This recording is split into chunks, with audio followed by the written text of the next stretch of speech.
अस्सलाम वालेकुम and very good morning. सुबह पाकिस्तान के साथ मैं हूं आपकी मेजबान जरिया बारिफ और मेरे साथ हैं मोहम्मद शुएब। और हमारे साथ वो बादल हैं जो आते हैं और बरस नहीं रहे, और आते गए, आप भी नहीं रहे यार। हल्के फुल्के से आते हैं ना जरिया, आप साइड से होकर निकल जाते हैं, पता नहीं किस शहर की तरफ जा रहे हैं, कहाँ ये जाना चाहते हैं, कहाँ बसेरा करना चाहते हैं, कहाँ बरसना चाहते हैं या नहीं बरस रहे। कहा जाता है जी प्री मानसून, इसमें आइसोलेटेड रेन शावर्स होते हैं। वो आइसोलेटेड रेन शावर्स कहाँ कहाँ हो रहे हैं, ये हमारा सवाल भी है, चूँकि इस्लाम में तो हमें नजर नहीं आ रहा। तो इस पर बात भी करते हैं। डीजी मेट महार साहब खान साहब ने ज्वाइन किया। अस्सलाम वालेकुम एंड गुड मॉर्निंग। जी जी वालेकुम अस्सलाम, गुड मॉर्निंग। महार साहब सबसे पहले तो ये बताएं, ये बादल कहाँ में बरसेंगे, कब बरसेंगे? आपने कहा था बादल तो बरसेंगे, गरज चमक के साथ बरसेंगे। लोग मुझे मैसेज कर रहे होते सुबह तो तुमने ये कहा था। नहीं जरूर बरसेंगे, बल्कि आस पास कहीं ना कहीं बरस रहे हैं, ऐसी बात नहीं है। अगर मैं आपको वो डिटेल बताऊं तो हमारे ये नार्दर्न एरिया या पंजाब के कुछ इलाके या बलोचिस्तान के कुछ इलाके खुशदार वगैरह, वहाँ पे बादल डेली पहुंचते हैं। और मैंने आपको पहले भी बताया था कि बल्कि आपको भी और आवाम को भी कि ये प्री मानसून का सिलसिला जो होता है वो आइसोलेटेड होता है, कहीं कहीं होता है। ये नहीं होता कि जी एक जैसे वाइड स्प्रेड होता है। तो ये इंशाल्लाह बारिशों में आजकल आप देखेंगे ना, तो एक वो जो हमारे वो कहते होते थे कि जी पूरे दी हवा, तो हल्का सा वो जो साउथ ईस्टर्ली ट्रेंड आजकल चल रहा है, तो ये इंशाल्लाह आज और कल में जरूर रात को कहीं ना कहीं ये बरस जाते हैं, अच्छी बारिश भी हो जाती है। तो अब इनमें थोड़ी सी शिद्दत भी आ जाएगी आज और कल में इंशाल्लाह। और ये इस्लामाबाद के हवाले से भी यही है? बिल्कुल, इस्लामाबाद के हवाले से भी यही है। मतलब वीकेंड थोड़ा बेहतर और ठंडा हो जाएगा, मौसम बहुत ठंडा हो जाएगा, अच्छा हो जाएगा बल्कि, और फिर मुस्तकबिल में और ज्यादा अच्छा भी रहेगा। सही तो टेम्परेचर तो आपने देखा कि इस्लामाबाद का तो एक दिन कल 44 डिग्री सेंटीग्रेड भी हो गया। बिल्कुल बिल्कुल ऐसा ही है। और गाड़ियां तंदूर बनी हुई होती हैं। तो महार साहब ये बताइएगा, बारिश में बारिश होने की वजह से क्या टेम्परेचर में भी थोड़ी कमी आएगी? क्योंकि अमूमन हम ये भी देख रहे हैं कि रात में बारिश होती है और सुबह वही सूरज अपनी आबोताब से चमक रहा होता है। असल में देखिए पता क्या है, टेम्परेचर में भी कमी आएगी, असल में हवाओं का रुख भी तब्दील हो जाएगा। और आप देखेंगे कि हवा जो है थोड़ी सी ज्यादा वो नमी जिसमें होती है, वो नमी भी उसमें ज्यादा हो जाएगी। अच्छा, चूंकि महार साहब इससे पहले जो हवाएं चल रही थी, भले वो शाम में 7 बजे भी चल रही हो, वो ऐसे लगता था जैसे लू चल रही हो। इतनी गर्म हवाएं थी, खिड़कियां दरवाजे बंद ही रखने पड़ते थे।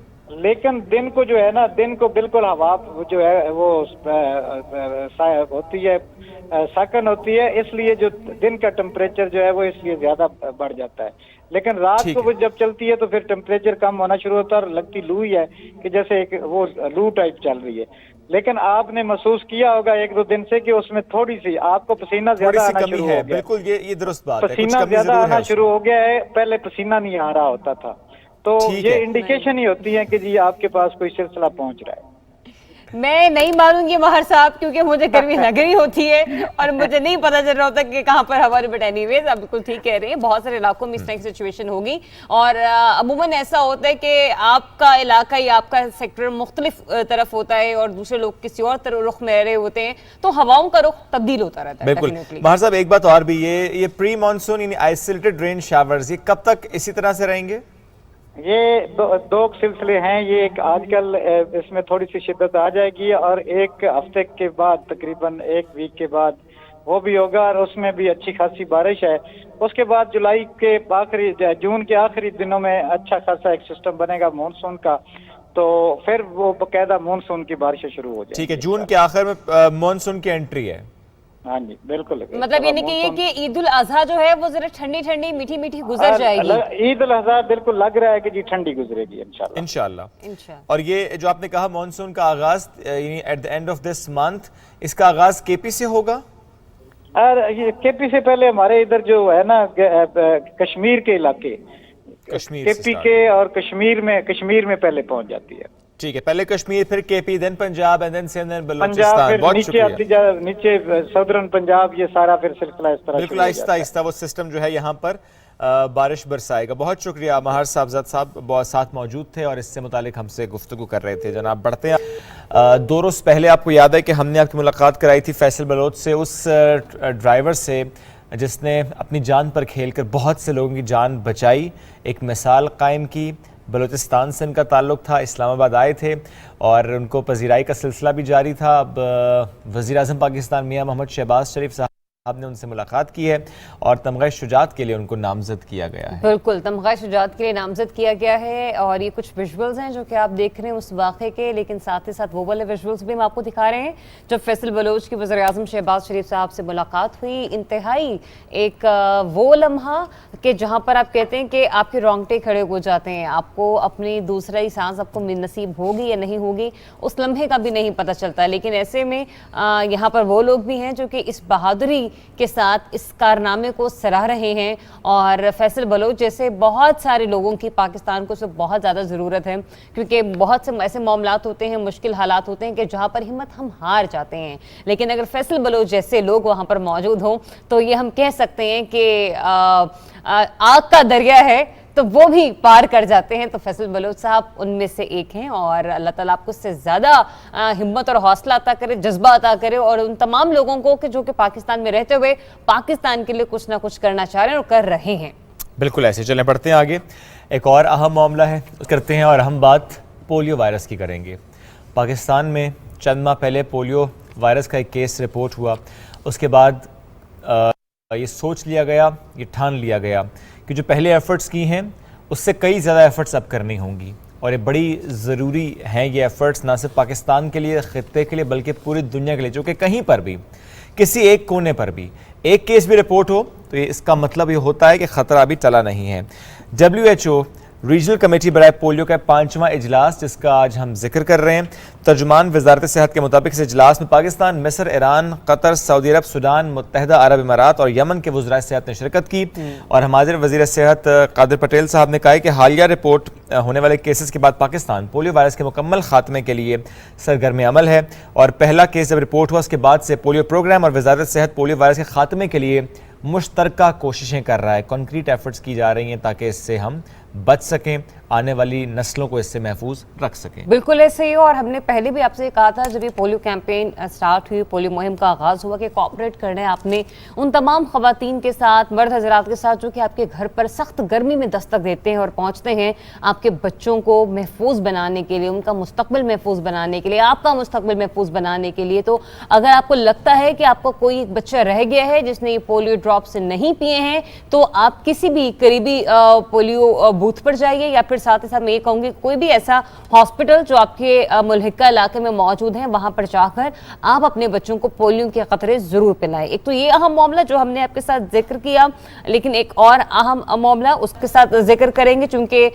हज फ्लाइट ऑपरेशन जो है वो शुरू हो चुका है और माशाल्लाह कई परवाजें जो हैं वो यहाँ से सऊदी अरब के लिए रवाना हो चुकी हैं, मजीद कुछ जारी उसारी है। लेकिन ऐसे में सऊदी हुकाम की तरफ से एक अहम पैगाम सामने आया है और ये पैगाम है स्पेशली बिलखुसूस खवातीन के लिए। तो सऊदी अरब ने हज पर आने वाली खवातीन के लिए महरम के कानून पर सख्ती से अमल दरामद करने का फैसला किया है और सऊदी अरब की सिविल एविएशन अथॉरिटी का ये कहना है वो खवातीन जिनकी उम्र 45 साल से कम है वो खवातीन हज पर आने के लिए उनका महरम जो है वो लाजमी करार दिया गया है। मतलब है कि जिनकी उम्र 45 साल से ज्यादा है वो महरम बगैर जा सकते हैं, लेकिन लेकर जाए ज्यादा बेहतर है। और महरम जिनकी 45 साल से उम्र कम है उनके लिए तो ये सख्त कानून जो है वो उस पर अमल दरामद करना बहुत जरूरी है। और इससे मुताल्लिक उन्होंने तमाम एयरलाइंस को हिदायत जारी की हैं कि इस पर आप अमल दरामद कराएं, अपने अपने मुल्कों से जहाँ से आपके परवाज़ें लेकर आ रहे हैं वहीं से अमल दरामद कराएं। अगर यहाँ आकर देखा गया कि 45 साल से कम उम्र कोई खातून मौजूद है और महरम के बगैर है तो वापस भेजा जाएगा, तो बेहतर ये हम सबकी जिम्मेदारी भी है हम इसको देखें और जो कवानीन लागू हैं उस पर अमल दरामद करें। चलें बढ़ते हैं आगे।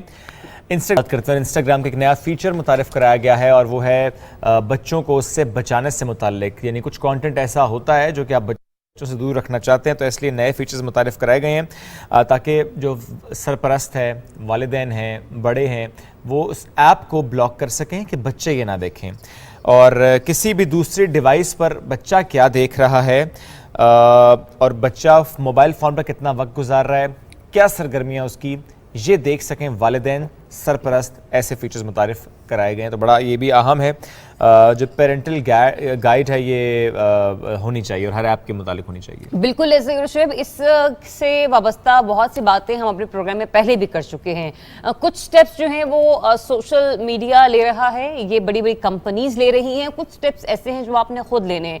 उन्होंने अपनी जिम्मेदारी मुकम्मल की, उन्होंने एक फीचर, एक ऐप जो है वो मुतारिफ करवाई है और कुछ इस तरह के उसमें जो है वो पॉइंट्स हाईलाइट कर दिए हैं कि जहां पर जाके आप उन एप्लीकेशंस को या उन पेजेस को ब्लॉक कर सकते हैं जो आपको भी लगता है कि ना माशरे के बच्चों के लिए बेहतर है, ना आपके अपने बच्चों के लिए बेहतर है। लेकिन सिर्फ यहीं पर आपकी जिम्मेदारी खत्म नहीं हो जाती। पाकिस्तान में एक रोज बरोज हम देखते हैं कुछ इस किस्म के वाकयात रूनुमा हो रहे हैं कि जिससे शर्म से निगाहें झुक जाती हैं और यकीन जानिए आपको ये भी पता नहीं होता कि आपने अपनी राय का इजहार किसके हक में करना है और किसके हक में नहीं करना है, क्योंकि डिबेट का सिलसिला शुरू हो जाता है। इलेक्ट्रॉनिक मीडिया पर अगर वो बात दब भी जाए तब भी सोशल मीडिया पर हम देखते हैं कि वो बात इतनी गर्दिश कर रही होती है, इतनी गर्दिश कर रही होती है कि उसके बारे में आप खुद एक दफा वक्त आ जाते हैं और आप स्क्रॉल करके स्क्रीन आगे बढ़ जाते हैं। मैं यहाँ पे एक हवाला दूंगी दुआ ज़हरा वाले केस का भी, मुसलसल उस पर गुफ्तगू हो रही है, मुसलसल गुफ्तगू हो रही है, कभी ख्याल नहीं रखा जा रहा कि ये मामला भी कोर्ट में है। बिल्कुल, मामला कोर्ट में भी था और उसके अलावा ज़ाहिर है मुख्तलिफ आरा से नुकसान भी हो सकता है। चूँकि हमने ऐसे बहुत से वाक़े देखे हैं जब हम अपनी राय का इजहार तो कर देते हैं, समटाइम्स हम अनड्यू बैशिंग कर देते हैं और उसकी वजह से किसी और पर एक स्ट्रेस का जो एलिमेंट है वो आ जाता है। तो बस अल्लाह करे चीज़ें बेहतर हो जाएं और ऐसे वाक़े ना रिपोर्ट हों। ये वालिदैन के लिए भी ज़ाहिर है ख़ासी एक तकलीफ दे बात होती है और औलाद ज़ाहिर अगर वो वालिदैन की नाफरमानी करके कुछ कर रही है तो जो दीन कहता है। अगर मैं गलत हूं तो तस्दीक कीजिएगा, नहीं हूं तो इस बात को मुसलसल आगे बढ़ाइएगा भी। जैसे हमने इंस्टाग्राम एप्लीकेशन का भी यहाँ पर जिक्र किया, हमने ये कहा कि पेरेंट्स को मतलब इनके एक ऐसे फीचर्स कर दिए गए हैं कि बच्चे जो हैं वो उससे दूर रहे। आपको लगता है कि वो कुछ स्टेप्स जो बच्चों के लिए लिए जा रहे हैं, अब हमारे माशरे में वो वक्त आ गया है कि हमारे बड़ों की भी थोड़ी सी काउंसलिंग होनी चाहिए? बड़ों की काउंसलिंग मैं डिसएग्री। मेरा ख्याल है कि बड़े हर मामले में बेहतर समझते हैं। बड़े अपने बच्चों के लिए गलत फैसला कर नहीं सकते, गलत सोच नहीं। जो हवाला शायद आप देना चाह रहे हैं जरिए आपके बच्चों को हम डिजिटल मीडिया से दूर नहीं रख सकते या डिजिटल मीडिया का एक यूटिलाइजेशन है वो बिल्कुल अहम पॉइंट है आपका।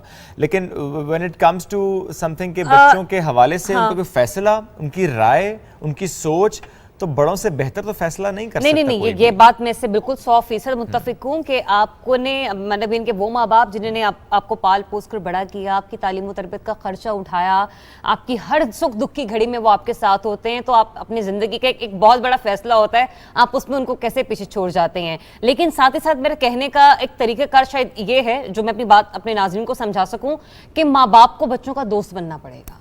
ये मुआशरा इस हद तक बिगड़ता चला जा रहा है, इससे पहले कि बच्चे या बच्चियां अपने दोस्त बाहर निकल कर ढूंढें, कोशिश करें उनकी ज़रूरियात आप खुद पूरी करें।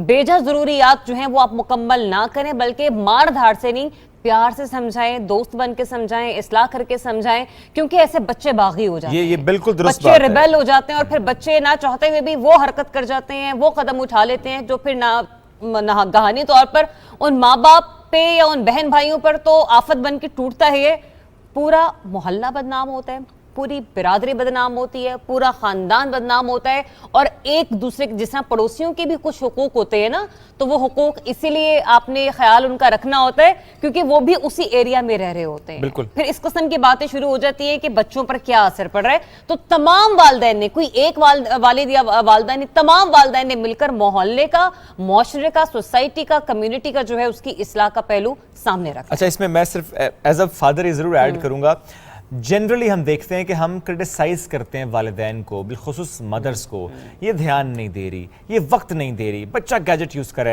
अग्रीड, बच्चा गैजेट यूज़ कर रहा है, कोई परफेक्ट नहीं है, ना वालिद ना वालिदा, कोई भी परफेक्ट नहीं है, ना उस तरह की तरबियत हो रही है।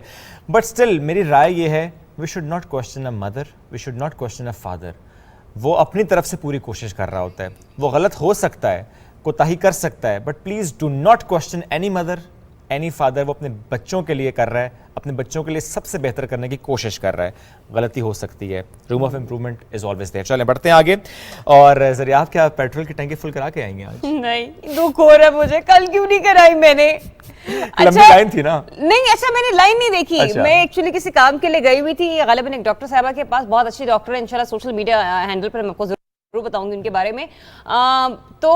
मैंने कहा थक गई हूँ। अच्छा थोड़ा थोड़ा था कि ना 15 जून को पेट्रोल बढ़ना था या 10 जून को बढ़ना। मैंने कहा नहीं 10 को नहीं बढ़ा तो शायद अभी भी नहीं बढ़ेगा, हो सकता है महीना लंघ जाए। अच्छा वो लास्ट टाइम आपको याद है कि पहले खबर आई, बाद में तरदीद आ गई। हाँ, इसीलिए तो मैं मैंने नहीं भी गई। इसीलिए नहीं भरवाया। मैंने कहा नहीं कोई चक्कर नहीं है, खैर है। फिर खैर लंबी लाइन में लग के जो पेट्रोल साड़ना है और वक्त जो आपका ज़ाया होगा, उससे बेहतर है कि आप आराम से लवाएं। वैसे भी अब पेट्रोल प्राइस उसी तरह से ऊपर जानी है, पहले से बताया गया है, और आहिस्ता आहिस्ता ऊपर जाएगी। हम हमेशा कहते हैं कि हमें अपने रवैयों को बदलना है। अकेले अकेले मत जाइए गाड़ी पे, जहाँ जहाँ पैदल जा सकते हैं पैदल जाइए। अपने पेट्रोल की कंजम्पशन को कम कीजिए, ये बहुत अहम है। इसी तरह आहिस्ता आहिस्ता इंशाल्लाह हम इलेक्ट्रिक व्हीकल्स की तरफ बढ़ते चले जाएंगे। चलें फिर एक काम करते हैं, आप जी लेवल में रहते, मैं ही लेवल में, एक दिन आप मुझे पिक एंड ड्रॉप देंगे, एक दिन मैं आपको pick and बिल्कुल drop। ठीक है जी, बिल्कुल ठीक है। ये और ये करना चाहिए इसमें, ऑनेस्टली ये बहुत ज़रूरी है, क्योंकि इकट्ठे आप आएंगे, पुल इन करके आएंगे तो ना सिर्फ आप इन्वायरमेंट को बचाएंगे बल्कि अपनी जेब पर भी वो हल्का रहेगा। चलें बढ़ते हैं आगे, और एक और ख़बर है वो आपसे शेयर करते हैं, और वो है जनाब मारूफ लोक गुलकार साईं अख्तर हुसैन से मुताल्लिक, जिनको मद्दाहों से बिछड़े आज 35 बरस बीत गए हैं। लोक गीत गाने के अलावा फिल्मों के मुआविन गुलकार की हैसियत से मशहूर थे। फ़नी कैरियर की बात करें तो ज़ाहिर है काफ़ियाँ लोकगीत और इसमें उनका खासा नाम रहा, खासा इनका मकाम रहा। इस वक्त हाथ पे हम कुछ विजुअल्स भी उनके प्ले कर रहे हैं। 35 बरस एक लंबा अरसा, लेकिन ये देखिए कि जो काम है वो ज़िंदा रहता है, जो आपने खिदमत दी होती हैं वो रह जाती हैं। आप चले भी जाएं, आपका नाम रहता है, आपका काम रहता है, आपको याद करने वाले रहते हैं, आपके मद्दाह रहते हैं। और इन्होंने माशाल्लाह इतना खूबसूरत कलाम गाया है कि आप किसी भी लम्हे सुने आपको राहत मिलती है, आपको सुकून मिलता है। और कुछ गीत, कुछ नगमे, कुछ जज्बे ऐसे होते हैं जो कि आपको किसी लम्हात में, किसी लम्हे में ले जाते हैं। कुछ पुराना वक्त आपको याद आ जाता है, कुछ पुरानी यादें आपकी उससे वाबस्ता होती हैं, ना भी हो तो इनके कलाम में इस किस्म के अल्फाज और इस किस्म का फोक म्यूज़िक जो है उसका इंतखाब किया जाता है कि वो आपके दिल को ना कुछ लम्हे के लिए सुकून, इत्मीनान दे देता है। तो मैं तो आज भी सजेस्ट करूँगी कि अगर कभी थोड़ा सा वक्त निकालें आप अपनी पसंदीदा लिस्ट में, अगर किसी दिन छोड़कर सईद अख्तर साहब का जो कलाम है आप वो भी सुनेंगे ना, तो यकीन कीजिए आप मतलब एक पुरसुकून से कैफियत में चले जाएंगे। तो ज़रा ये इस किस्म का म्यूज़िक जो होता है ना वो आपको थोड़ा सा पुरसुकून करने के लिए, आपके जज्बात को थोड़ा सा बेहतर करने के लिए होता है। तो ज़रा इस म्यूज़िक का थोड़ा बहुत इंतखाब कर लिया करें। एनीवेज आगे बढ़ते हैं और एक आलम के हवाले से बात करते हैं, क्योंकि आज पाकिस्तान समेत दुनिया भर में ख़ानदानी तरसीलाते ज़र का दिन मनाया जा रहा है। और इस दिन को मनाने का मकसद रोज़गार की गर्ज से बैरून मुल्क जाने वाले अफराद के मालियाती किरदार को तस्लीम करना है, जो अपने मुल्क की तरक्की और ख़ानदान की बेहतरी के लिए अपना किरदार अदा कर रहे हैं। बिल्कुल, यानी हम बात कर रहे हैं, अगर हम पाकिस्तान के पर्सपेक्टिव से देखें, हमारे वो बहन भाई, हमारे वो प्यारे, हमारे वो जानने वाले, वो रिश्तेदार जो अपने मुल्क के लिए, अपनी फैमिली के लिए, उनको सपोर्ट करने के लिए, हालात बेहतर करने के लिए, बच्चों के बेहतर मुस्तकबिल के लिए वतन से दूर, ख़ानदान से दूर, इन मोहब्बतों, इन प्यार भरे रिश्तों से दूर जाते हैं आपके लिए। तो उनकी खिदमात को सराहने का ये दिन है। एक रिपोर्ट है, आइए देखते हैं। अक़वाम मुत्तहिदा की जनरल असम्बली ने international day of family remittances की करारदाद 12 जून 2018 को मंजूर की। खानदानी और मुल्की माशियत बेहतरी और पायदार तरक्की में तरसीलाते ज़र का अहम किरदार है। इस दिन तारकीन वतन की कोशिशों को तस्लीम किया जाता है। पाकिस्तान की बात की जाए तो समंदर पार पाकिस्तानियों की जानिब से भेजी जाने वाली तरसीलाते ज़र मुल्की माशियत के लिए रीढ़ की हड्डी की हैसियत रखती है। इन रकूम से मुल्की माशियत को सहारा मिलता है। स्टेट बैंक ऑफ पाकिस्तान की जानिब से जारी करदा अदादो शुमार के मुताबिक अप्रैल 2022 में बैरून मुमालिक मुकीम पाकिस्तानियों की तरफ से 3.1 अरब डॉलर की तरसीलात पाकिस्तान आई। आज का दिन मनाने का मकसद ये भी है कि सरकारी और निजी शोबे के अलावा सिविल सोसाइटी को तरसीलाते ज़र की मद में आने वाली रकूम को बेहतर अंदाज से खर्च करने और बेहतर नताइज हासिल करने के लिए मिलकर काम करने पर राग़ब किया जाए। चलें, रिपोर्ट आपने देखी, एक और फुटेज आपको दिखाते हैं और वो है एक दरख्त पर आसमानी बिजली गिरने की फुटेज। और ये ट्विटर पर खासी वायरल हो रही है, जिसमें देखा जा सकता है कैसे आसमानी बिजली उस दरख्त पर गिरती है। और ये वंडर ऑफ साइंस नामी एक हैंडल जिसमें ये वीडियो शेयर की गई है। और उसके बाद ये जिस तरह आग लगी है आपको हम दिखा रहे हैं, तो इसलिए कहा यह जाता है कि अगर तूफ़ान हो, बिजली चमक रही हो, तो दरख्तों के नीचे खड़े ना हो। खुदा न खास्ता इस तरह बिजली गिरने के वाक़यात जो हैं वो होते हैं, और इसलिए अपनी सेहत, अपनी जान सबसे पहले आपने महफूज बनानी है। अच्छा, ये जो हम लोग शुक्र अल्हम्दुलिल्लाह वीडियो अपने व्यूअर्स के साथ शेयर कर रहे हैं, शिव आपने अगर सुना हो तो घर के बड़े नानियां दादियां ये कहती थी जो घर का सबसे बड़ा बच्चा होता है उसको बिजली चमकती हुई में बाहर नहीं जाना चाहिए क्योंकि वो मुतासिर हो सकता है इससे। क्या आपने ये पहले कभी सुना? उसे मैंने नहीं सुना। अच्छा, मैं ये एक जुमला बोलने जा रही हूँ, शायद कुछ घर वाले समझ जाएं। बड़ा टिपिकल सा एक वर्ड होता है पलोठी। पलोठी उसे कहते हैं जो आपका पहली औलाद होती है। तो वो बच्ची या बच्चा घर से जब बिजली बहुत ज्यादा चमक रही है तो वो बाहर ना जाए, तो उससे ये होता है कि ना बिजली जो है वो उस पर बड़ी जल्दी अटैक करती है। मुझे नहीं पता इसमें कितनी सदाकत है कितनी नहीं है, लेकिन बड़े कह रहे हैं, किसी ना किसी हिकमत के तहत ही कह रहे होंगे। कभी बात जरूर करेंगे इस पर किसी दिन किसी ऐसे शख्स के साथ जिन्हें हमें लगे कि अच्छा ये बहुत तजुर्बेकार हैं, ये इस किस्म के मामलात पर इनकी बड़ी गिरफ्त है, तो जरा उनसे बात करें। क्योंकि मैं घर में सबसे बड़ी थी तो मेरे साथ तो मुझे तो कोई बारिश ही नहीं जाने देते थे बाहर, और मैं रोती रहती थी मुझे जाने। लेकिन बिजली आप खुद गिरा देते? नहीं, ऐसी भी बात नहीं है, बट एनीवेज ध्यान रखा कीजिए। देखिए, अगर ये जल कर खाकस्तर हो गया, ये जलकर मुतासिर हो गया, ये दरख्त, ये घोंसला, तो इंसानों का क्या हाल हो सकता है। और ऐसे दो वाकयात मैंने अपनी जिंदगी में सुन भी रखे। अल्लाह ताला सबको महफूज रखे, सबको बचाए इस नागहानी आफत से। आमीन। एक छोटी सी ब्रेक की तरफ बढ़ते हैं। जब ब्रेक से वापस आएंगे तो फिर हम बात एक ऐसी खातून से करेंगे जिनकी कहानी सुनकर आप भी ज़रूर कहेंगे कि ज़बरदस्त, हिम्मत नहीं हारनी चाहिए। क्या है उनकी कहानी, कितनी मोटिवेशन उनसे हम हासिल कर सकते हैं, उनसे मुलाकात कराएंगे, लेकिन ब्रेक के बाद।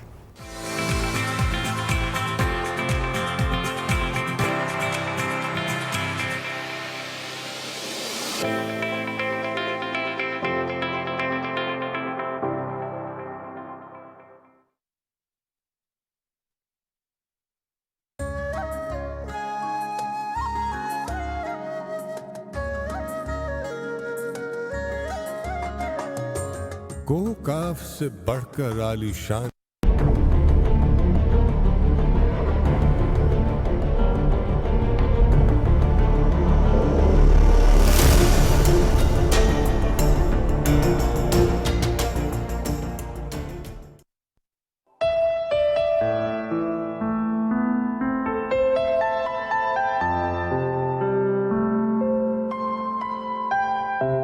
परवाज है दोनों की इसी एक फजा में,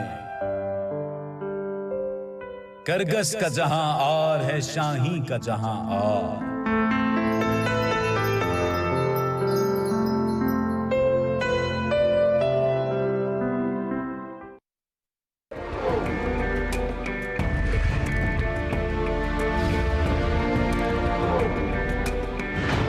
इस ममलकत पाकिस्तान में आप आज़ाद हैं अपने मंदिरों को जाने के लिए, अपनी मसाजिद को जाने के लिए और दीगर इबादत के मकामात को जाने के लिए। आप किसी भी दीन, मजहब, जात या अकीदे से ताल्लुक़ रखते हों, कार्य रियासत का इससे कोई ताल्लुक़ नहीं है।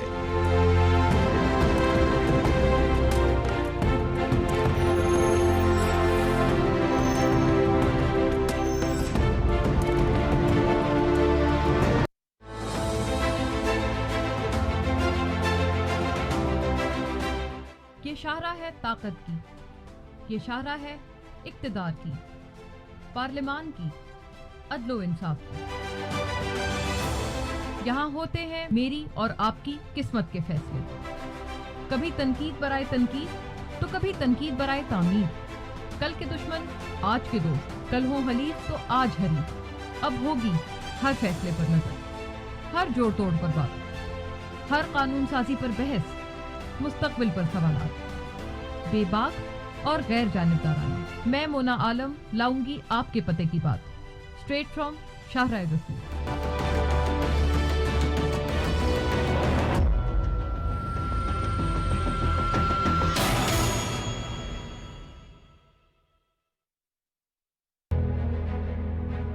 गुफ्त गुफ्तगू सियासी हो या गैर सियासी, बात हो कौमी मफाद की या रियासती इस्तेहकाम की, मौजू मईशत हो या सियाहत व सकाफत, या हो खेल का मैदान, खैर की आवाज उठनी चाहिए मिंबर व मेहराब से। एक दूसरे को मुखातिब करना होगा अदब और आदाब से। कैसे होंगे हल अवामी मसाइल, क्या होना चाहिए मीडिया का किरदार, देखिए चौथा सुतून जुमा, हफ्ता और इतवार, सिर्फ PTV न्यूज पर।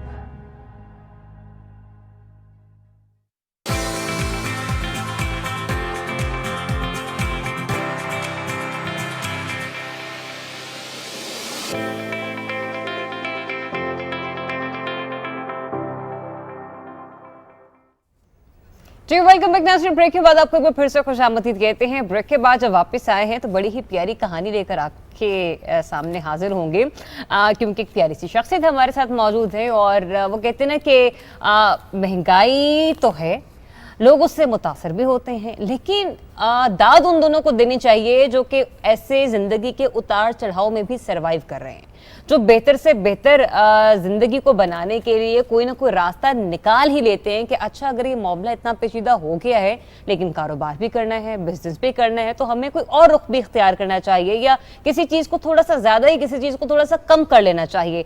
घर की जब मौशी पॉलिसी बनानी हो तो उसमें खातून सरे फहरिस्त होती हैं। आपकी अम्मी हो सकती हैं, आपकी बेगम हो सकती हैं, आपकी बड़ी बहन हो सकती हैं या फिर आपकी बड़ी बेटी हो सकती हैं। लेकिन जब हम ये माँ, बहू, बहन, बेटी के रिश्तों का जिक्र करते हैं तो हमारे मुआशरे में खवातीन बिजनेस जो वुमेन्स हैं वो भी शामिल है। एग्जैक्टली लेकिन इसमें आप मर्दों को बिल्कुल पीछे ना समझिएगा, इन खवातीन के बिल्कुल साथ मर्द हज़रात होते हैं। जिस शख्सियत की हम बात करें, भाई उनके साथ उसी तरह से सपोर्ट करें जैसे एक भाई को सपोर्ट करना चाहिए। और नाम है जनाब इनका मलिहा सैयद साहिबा, लाहौर से आई हैं। माँ जी फूड्स के नाम से इनका कारोबार हो रहा है। क्या कहानी है ये माँ जी फूड्स क्यों? क्या ये विरासत माँ से मिली है, ये नाम माँ से मिला है, ये सोच माँ से मिली है, जाके इन हालात को देखते उन्होंने कहा अच्छा जी माँ जी फूड्स के नाम से करके देखते हैं। सारी जो कहानी है जिसमें मुश्किलात भी रहीं, लेकिन एक जुमला जो मैंने उनके बारे में पढ़ पाया वो बड़ा प्यारा था कि कहीं पर भी उन्होंने कॉम्प्रोमाइज़ नहीं किया, कहीं समझौता नहीं किया, मुश्किलात में समझौता नहीं किया। हैट्स ऑफ, उनके वेलकम करते हैं। अस्सलाम वालेकुम जी, कैसी हैं आप? वालेकुम अस्सलाम, अल्हम्दुलिल्लाह। आप लोग कैसे हैं? अल्हम्दुलिल्लाह बिल्कुल ठीक। Thank you so much for coming all the way from Lahore. थोड़ा सा प्लीज़ बताइएगा इस माँ जी फूड्स का बैकग्राउंड। मैं भी पाकिस्तान के हज़ारों लाखों उन लोगों में शामिल होती जिनको जॉब क्राइसिस का सामना करना पड़ा। और लास्ट ईयर अक्टूबर की बात है, यही वाले क्राइसिस थे और बड़े टॉप के ऊपर। समझ में नहीं आ रहा था क्या किया जाए, ना कोई हल समझ में आ रहा था। जहाँ जॉब्स के लिए अप्लाई कर रहे थे वो भी नहीं हो रहा था। मेरा ऑनलाइन ट्रांसलेशन का काम था, वो भी हर चीज़ ना एकदम आकर जैसे एंड हो गया। बस अब शायद ये है कि आपका दाना पानी दुनिया से ही उठ गया और अब आपके आगे कोई भी गुंजाइश नहीं है। दूर दूर तक कोई रास्ता नज़र नहीं आ रहा था। CV रिजेक्ट हो रहे थे, जॉब्स कोई नहीं थी, ना मेरे लिए था ना भाई के लिए था। तो मैंने अभी सोशल मीडिया पोस्ट के ऊपर ना अपनी एक पुरानी अचार की तस्वीर लगाई, अच्छा सब्जियों के ना। तो वहाँ से एक दो दोस्तों ने कहा कि तुम इसको शुरू कर लो कोई काम। और मैं हैरान, मैंने कहा नहीं मैं कैसे शुरू कर सकती हूँ, मेरे पास तो आज की तारीख में 1 रुपया भी नहीं है। उससे पहले कभी आपने अचार बेचा नहीं था? नहीं, घर के लिए बनाया था बस। घर के लिए सिर्फ बनाया घर के लिए होता। और आपके घर में सिर्फ आप और आपके भाई? नहीं माशाल्लाह हम 4 बहन भाई, ठीक है, जो इकट्ठे रह रहे हैं। लेकिन उसमें ये था कि मेरी वालदा बीमार, मेरा एक बड़ा भाई बहुत शदीद बीमार, और हम 2 जॉबलेस और एक की कम आमदनी। और इसमें हम लोग एकदम स्टक कर गए कि यार अखराजात बहुत ज़्यादा, अब इसको मैनेज कैसे किया जाए। और कुछ दबाव भी था यार अब क्या किया जाए। ये सूरत हाल बहुत ज़्यादा गंभीर थी। जब मैंने सोशल मीडिया पर पोस्ट लगाई मुझे थोड़ा सा ताउन मिला कि यार आप शुरू करो, अल्लाह का नाम लो। एक सोशल मीडिया पोस्ट के ऊपर खाली हाथ मैंने सफ़र का आगाज़ किया। फिर नाम डिसाइड करना था, तो मेरे कराची में बहुत प्यारे हमारे राइटर हैं, कॉलमिस्ट भी हैं, तर्जुमा निगार भी हैं, उनसे मैंने रिक्वेस्ट की। उन्होंने कहा मलिहा सब्र करो। फिर इस तरह आमिर भाई की मदद से हम लोगों ने माँ जी फूड का पहले नाम डिसाइड किया। फिर ये था कि हमने अचार बनाना। आमिर सिद्दीकी, ओके ठीक है, उनकी रेफरेंस से हमने नाम, उन्होंने एडवाइस किया, ठीक है, कि शुरू करना है ना तो अल्लाह का नाम लो और माँ के नाम पर शुरू कर दो। सही। अब माँ के नाम पर था कि अम्मी के रियल नेम के ऊपर शुरू किया जाए, तो उन्होंने कहा नहीं, माँ है ना, मशवरा तो सारा उनका चलना है, मुशावरे सारी उनकी चलनी है, क्योंकि उनके पास एक्सपीरियंस था। मैं घर के लिए सिर्फ बना रही थी और 3-4 सालों से मैं ही घर के लिए बना रही थी, बना अदरवाइज मेरी वालदा बनाती थी। और वो माशाल्लाह 20-30-40 किलो हमारे घर में अचार रेगुलर बनता था। अच्छा, 20-40 किलो कच्चा ही खाया जाता था, अच्छा, माशाल्लाह। नहीं हो रहा कुछ लोगों के हाथों में बहुत जायका होता है, बहुत जायका होता इसका मतलब पूरे खानदान में जाता था। हाँ नहीं, है। पहले पता होता हम भी एक बोतल मंगवा लेते। नहीं आ जाएगी ठीक है, वो जो सारा सीन था। और मेरे नहीं, हमारे यहाँ ये होता था कि खाने के साथ गर्मियों में अचार लाजमी है। ठीक है। अच्छा, और फिर हम लोग रखने वाला अचार डालते थे सितंबर में, आगे पूरी सर्दियाँ चलता था। सही। लेकिन खैर जो कुछ भी है, चाय पराठा और अचार ये आपका बेहतरीन है। बात आप मेरे सामने तो बैठ के पराठों की बातें ना किया करें। क्योंकि नहीं, आप अंडा भी इस टाइम 15 रुपए का था। हाँ। ठीक है, तो सो उस टाइम बहुत ज़्यादा था। अक्टूबर में फिर मैंने इसकी बुनियाद रखी माजी फूड्स की, अल्लाह का नाम लिया, बिल्कुल खाली हाथ। मेरे पॉकेट में, मेरे बैंक अकाउंट्स में किसी में भी 1 रुपया भी नहीं था। ओके। और मैं एक सफ़र पर चल पड़ी। अब मुझे नहीं समझ में आ रहा, सफ़र शुरू हो गया। फिर एक दोस्त की फसासत से, दोनों मियाँ बीवी मेरे बहुत अच्छे दोस्त, उन्होंने कहा कि हमारे फार्म से आप सब्जियां हासिल करें। ओके। मैंने फार्म का विजिट किया। ऑर्गेनिक वेजिटेबल्स, कसूर का, ऑर्गेनिक नहीं, केमिकल फ्री, केमिकल फ्री, साफ पानी और केमिकल फ्री। ठीक है। हमारे यहाँ ऑर्गेनिक काम नहीं है, बहुत कम है। ठीक है। ठीक है, हम लेकिन जिन आप अटैच हो जाएं तो वो केमिकल्स का इस्तेमाल कम है, और केमिकल और जिन सब्जियों को ज़रूरत होती है उसको हल्का हल्का दे दिया जाता है, डेट स्प्रे से कीड़े वगैरह से बचने के लिए। अक्टूबर में फिर मैंने पहली बार मिक्स सब्जी अचार डाला, दोबारा प्रोफेशनल पॉइंट ऑफ व्यू से। ठीक है। हमने 5 किलो से सफ़र शुरू किया। वो 5 किलो भी बना भी नहीं था कि बुक हो गया। सही। माशाल्लाह। और फिर पेमेंट आना शुरू हुई, उसी से बाकी दीगर सामान बना। कुछ मैंने लोन लिया, गवर्नमेंट सतह के ऊपर महदूद पैमाने पर लोन की सहूलत नहीं है सरकारी सतह पर ना। और हुकूमत को मेरी आपकी वसासत से कम अज़ कम ना, जो ख़वातीन घरों से अपना काम करना चाहती हैं, छोटा काम करना चाहती हैं, उन्हें कर्जा मिलना चाहिए आसान शराइत पर और एक मखसूस दिनों के बाद वापसी के ऊपर। मैंने कर्जा उठाया दोस्तों से। अच्छा, if I am not wrong, तो अखुवत जो एक इदारा उनका है, प्रोसीजर है एक। अच्छा, उनके जो प्रोसीजर है ना, और 20-25 हज़ार से आप कारोबार नहीं शुरू कर सकते। ठीक है। सही। वो 1 लाख तक नहीं देते? वो भी उनका एक शराइत बहुत ज्यादा आ जाती हैं। ठीक है। मतलब यूं कह लीजिए कि शराइत में थोड़ी सी आसानी कर दी जाए और रकम थोड़ी सी बढ़ा दी जाए। हाँ, वो आप अगर अब एक शख्स है, लाइक हम लोग हैं, मेरा एक पूरा करियर था, मेरा सहाफत का था, मेरा लिखने का था, आई एम अ कॉलमिस्ट, शायर भी हूँ, मुशायरों में शिरकत। वो आपकी गुफ्तगू बता रही है, जिस आपने आप इस्तेमाल कर रही है ना जुमलों का और अल्फाज का, वो बता रहा है लहजा आपका। और वो मेरा सिलसिला चल रहा था। फ्रीलांस के तौर पे मैं काम कर रही हूँ, लेकिन ये कि पाकिस्तान में ये भी बहुत बड़ा इशू है कि हमारे यहाँ कॉलमिस्ट को भी पे नहीं किया जाता किसी भी लेवल के ऊपर। रिगार्ड, इज्जत बहुत ज़्यादा मिलती है, लेकिन लिखे का मुआवजा तक नहीं दिया जाता।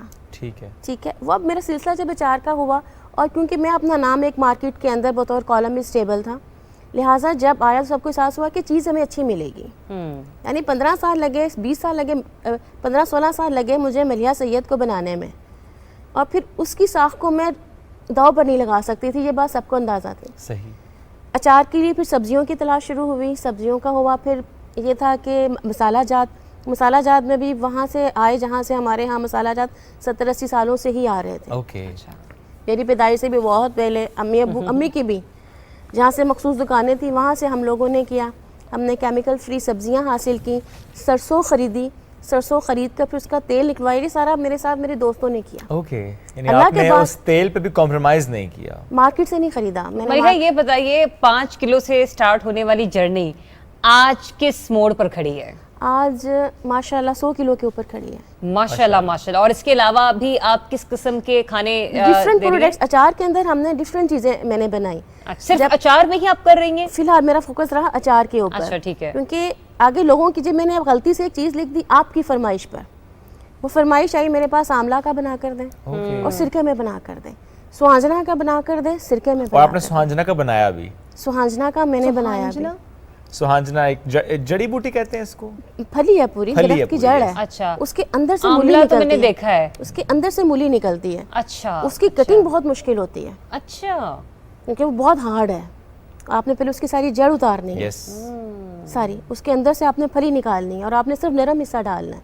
अगर आप 10 किलो मंगवाते हैं, और मेरी ये आंवला और सुहांजना भावलपुर से आते थे, मेरे जो फॉलोवर्स थे, जो मुझे प्रोवाइड कर सकता था, उन सब ने बिला मुआवजा मुझे हर चीज़ प्रोवाइड की। जबरदस्त। इंसानियत अभी भी जिंदा है। मेरे डोर स्टेप पर पहुंची, फिर मुझे एहसास हुआ ये रास्ता मेरा नहीं है, ये कुदरत का है। कुदरत का है। और कुदरत ने ही आसानियां डेवलप करनी है। बेशक ऐसे आप एक दफा खुद को अल्लाह की रजा पर डालकर आगे बढ़ो, बेशक, फिर आप देखोगे कि अल्लाह दरवाजे कैसे खोलते हैं। बेशक। और ये मेरे साथ हुआ, मैं एक मौजज़ा चलता फिरता इस हवाले से कि हर चीज़ हो रही है और आप नहीं कर रहे, कोई करवा रहा है। करवा रहा है।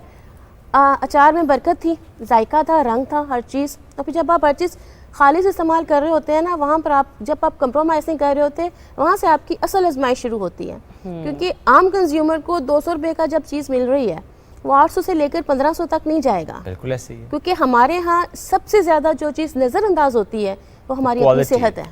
सेहत है, बिल्कुल सही बात। हमने पैसा बचाने के लिए सस्ती तरीन चीज़ खानी है और बाद में सारा पैसा डॉक्टर को अस्पतालों में लगा के आना है। और मेरा दावा था कि आप मेरा अचार किसी भी केमिकल लैब से चेक करवा लो। ठीक है। और जिसने खाया डरते डरते खाया कि यार गला खराब हो जाता है और अचार खाना भी है, और अल्हम्दुलिल्लाह अभी तक मेरे पास कंप्लेन नहीं है। अच्छा मुझे ये बताएं, अचार पे बात चली गई, वैसे ये सवाल भी अपने बिल्कुल दुरुस्त, ये कौन से वाले अचार होते हैं जिनसे मलिहा गला खराब होता है? बाजारी अचारों से नहीं, आई मीन उसमें किस किस्म का इस्तेमाल? प्रिजर्व मटेरियल जो कि सेहत के लिए मुफीद सेहत है, और बाजुकात आम के अचार को बरकरार रखने के लिए उसमें चीनी डाली जाती है।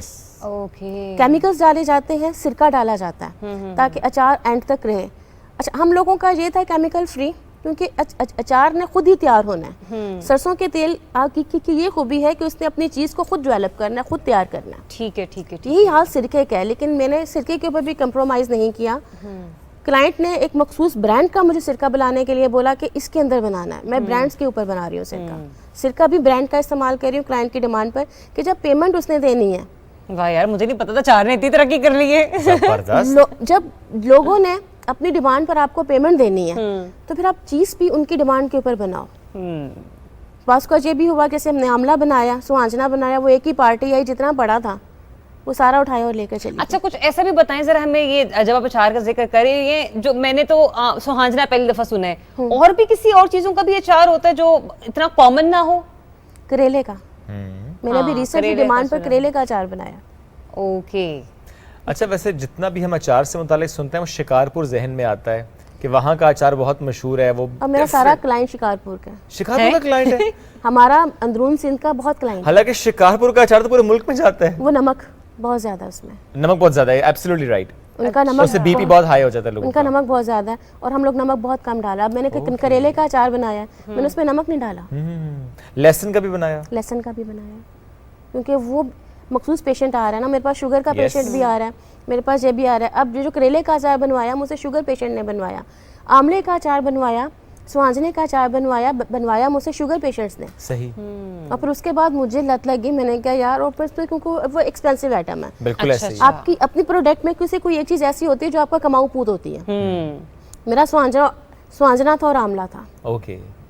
ठीक है, और उतना ही मुझे हमने नुकसान, ये नहीं कि हमने नुकसान नहीं उठाया होगा, कभी माल गंदा आ गया, माल गंदा आ गया तो फिर डेफिनेटली आपका पूरा सामान। बिल्कुल ऐसे। मलिहा ये बताइए, जो एंटरप्रेन्योर्स खवातीन हैं, मैं सवाल जो एंटरप्रेन्योर्स खवातीन हैं, घर में बैठकर काम करने पर कुछ बता सकती हूँ किस किस्म की मुश्किलात सामने आती हैं, उनका शिकार होना पड़ता है?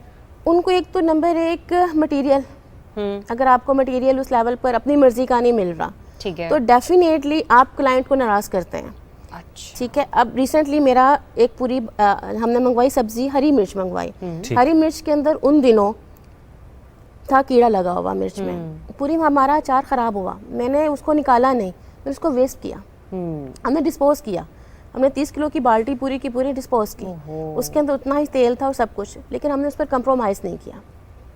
ये चीज़ें हमारे लिए हैं, क्योंकि हम लोग जाहिर बात है पैदाइशी फार्मर्स तो हैं नहीं, कहीं ना कहीं कहीं ना कहीं गलती हो जाती है। ठीक है, जब आप सीख रहे होते हैं तो फिर प्रोसेस होते हैं। फिर अगर आप ऑनलाइन काम कर रहे हैं तो आपका सबसे बड़ा इशू पाकिस्तान के अंदर कोरियर सर्विसेज है। अच्छा। Delivery services. हर कोरियर सर्विसेज जो है वो अचार को लिक्विड को डील नहीं करती। yes. और जो डील करती हैं वो आपकी इस मजबूरी से भरपूर फ़ायदा उठाती हैं। मैं अब दूसरी कंपनी के साथ काम कर रही हूँ, पहली कंपनी ने भरपूर फ़ायदा उठाया, चार्जेस एक्स्ट्रा ऑर्डनरी तौर पर ज़्यादा लेते हैं कि जहाँ पर आपकी प्रोडक्ट है उससे कहीं बाज का डबल आपको हकाइक हैं कि आपको एक चार इधर से उधर करना है, और घर में बैठी हुई खातून है, वो बेचारी क्या कुछ करेगी। ठीक है, वो उसने डेफिनेटली उसको एक अच्छी सर्विस चाहिए। हमारे यहाँ एक तो ये चीज़ नहीं है। ठीक है, दूसरा, घर बैठी हुई औरत अगर किसी स्किल की मालिक है और वो अपने आप को डेवलप करना चाह रही है, एजुकेशन से हट कर भी, आप सबको पता है मार्केट के अंदर जॉब्स नहीं है। अब ये है कि और जितनी महंगाई है, घर के हर फर्द ने मिलकर काम करना है और आप फारिग बैठ भी नहीं सकते, तो लिहाजा और बेहतर ज़िंदगी हर बंदे की ख्वाहिश है। बेशक। इस चीज़ के पीछे आपने बहुत कुछ करना है, तो उसमें सरफरीज डेफिनेटली अगर आप अपनी स्किल को घर बैठे इस्तेमाल कर सकते हैं तो रियासती सतह पर ऐसे इकदाम होने चाहिए। लोन की आसानी होनी चाहिए। यस। सरकारी सतह के ऊपर हमें अपनी प्रोडक्ट को, गवर्नमेंट अगर ये बीमा उठा लेना कि हम ख़वातीन को, हमारा जो पोस्ट ऑफिस है वो ख़वातीन की लिक्विड हो या नॉन लिक्विड प्रोडक्ट हो, वो हम लेकर जाएंगे, तो आप यकीन करें ख़वातीन के बहुत सारे मसाइल हल हो सकते हैं। बहुत अच्छा पॉइंट यही कहने लगी थी कि माशाल्लाह काबिल तो आप हैं ही, और कहते हैं कि एक पढ़ी लिखी औरत, पढ़ा लिखा मुआशरा जो है वो तरतीब देती है। तो बेशक आपकी स्किल्स कोई भी रही, जर्नलिज्म माशाल्लाह आपने की है, 15 साल आपने कहा कि मैंने अपना नाम बनाया है, और अब जब आप अपना घर से कारोबार कर रही हैं तो बेहतर तजावीज़ के साथ। यस, और ये बड़ा बहुत अच्छी आपकी सजेशन है कि पाकिस्तान पोस्ट, जो कि वैसे भी हम देखते हैं कि खसारे में, जो कि ज़रा है उसके ऑल्टरनेट बहुत ज़्यादा अब हम प्राइवेट सेटअप्स देख रहे हैं, उनकी सर्विसेज सबसे अच्छी हैं, सबसे अच्छी सर्विस है, कवरेज ज़्यादा है उनकी, तो इसलिए उनको ये सपोर्ट करनी चाहिए, बिलखुसूस ख़वातीन एंटरप्रेन्योर्स को। If I am not wrong तो आप एक स्टॉल भी लगाती हैं, फूड स्टॉल भी। हाँ जी, food what is that all about? वो भी माजी फूड सेंटर। ओके, उसमें भी अचार ही है? नहीं। अच्छा, उसमें क्या है? उसमें हमने रमज़ान के अंदर शुरू किया था, रमज़ान से कुछ अर्सा पहले। उसमें रोल समोसा, ठीक है, ठीक है, उसमें chicken nuggets according to Ramzan भी हमने प्रोडक्ट रखी, और उसके अलावा मैंने घर से लोगों और ये होममेड नगेट्स थे? हाँ जी। ओके। और मैंने हर चीज़, और उसके अलावा हमने खाने भी तक पकाए रमज़ान, जनवरी फरवरी मार्च, सही, मौसम अच्छा था, ठीक है, किचन के अंदर काम करने में बहुत मज़ा रहता है। और इस स्टॉल लगाने पर आपको कोई मुश्किलात का सामना रहा? यानी एक तो अचार का मामला आपका चलता आ रहा था, लेकिन इस स्टॉल एक डिफरेंट सेटअप होता है, क्या इसमें और चैलेंज थे कोई? हाँ जी, इसमें ये चैलेंज थे कि एक तो हर सोसाइटी के अंदर, हर जगह के ऊपर शरपसंद अनासर ज़रूर मौजूद होते हैं जो आपकी डेवलपमेंट को एक्सेप्ट नहीं करते हैं। ठीक है, ठीक है, हमें भी सामना करना पड़ा, धमकियाँ भी मिली, कुछ मैंने सोशल मीडिया पोस्ट लगाई जिसके ऊपर मुझे 1-2 पुलिस अफसरान की जानिब से तहफ़्फ़ुज़ का एहसास दिलाया गया कि इस चीज़ को हम देख लेंगे। धमकी किसने दी थी? सोसाइटी से ही आई थी। अच्छा। नहीं, हम एक्चुअली जानना ही चाह रहे, देखिए जैसे कुछ होता है ना कि आपके कॉम्पिटिटर्स भी होते हैं, या अगर कॉम्पिटिटर्स थे, ठीक है, उसमें ये था कि देखिए जब एक जगह से लोगों को अच्छी चीज़ मिल रही है तो बुरी चीज़ की तरफ कभी भी नहीं जाएंगे, सही बात है। और जब रेंज भी ठीक हो, बैलेंस के ऊपर जब आप पैसे पे कर रहे हैं। इस मक्खी ने बहुत तंग कर दिया है, आप इसको 2-3 दफा ऐसे कर देंगे, हम आप पे कैमरा नहीं रखते हैं, कैमरा हम भी नहीं कहेंगे कि आप मक्खियां मार रही हैं, आप बहुत अच्छी गुफ्तगू कर रही हैं। और हमें मजा आ रहा है आपसे बात करके। तो ये वो जो था ना, वो लोग जो थे उनके स्टॉल बंद हो गए, तो उन्होंने इसका बदला भी हमसे लिया, धमकियां वगैरह दी, क्योंकि भाई सारा स्टॉल संभालता है और मैं अंदर से सारा तैयार कर देती हूँ। तो वो फिर मैंने कहा अच्छा, तो इन मामलात को भी मैंने देखना है। लेकिन इस सब के साथ साथ, यानी हम अचार की बात भी कर चुके हैं, इसके बाद स्टॉल की बात भी की, इस सब के बावजूद आपने लिखने का काम नहीं छोड़ा। इस वक्त भी किताब आपके साथ है, 100 बास्तर शख्सियत, इसका तर्जुमा आपने किया है, थोड़ा इस किताब से मुतालिक भी जानना चाहेंगे। ये किताब मैंने की थी 2019 में, माइकल एच हॉर्ट की किताब। हाँ, माइकल एच हॉर्ट की किताब है, मेरी फेवरेट किताब थी। ओके। मुझे जब निगारिशात पब्लिकेशन हाउस की जानिब से मैसेज आया कि ये किताब, जरा कैमरे की तरफ रुख करके दिखाइएगा इस किताब का जी। ये नाज़रीन किताब है 100 अजीम शख्सियत के हवाले से, और मलिहा पूरा नाम मलिहा सैयद, मलिहा सैयद इसका तर्जुमा जो है वो उन्होंने इसे लिखा है। जबरदस्त। तो कितना अरसा लगा इसमें?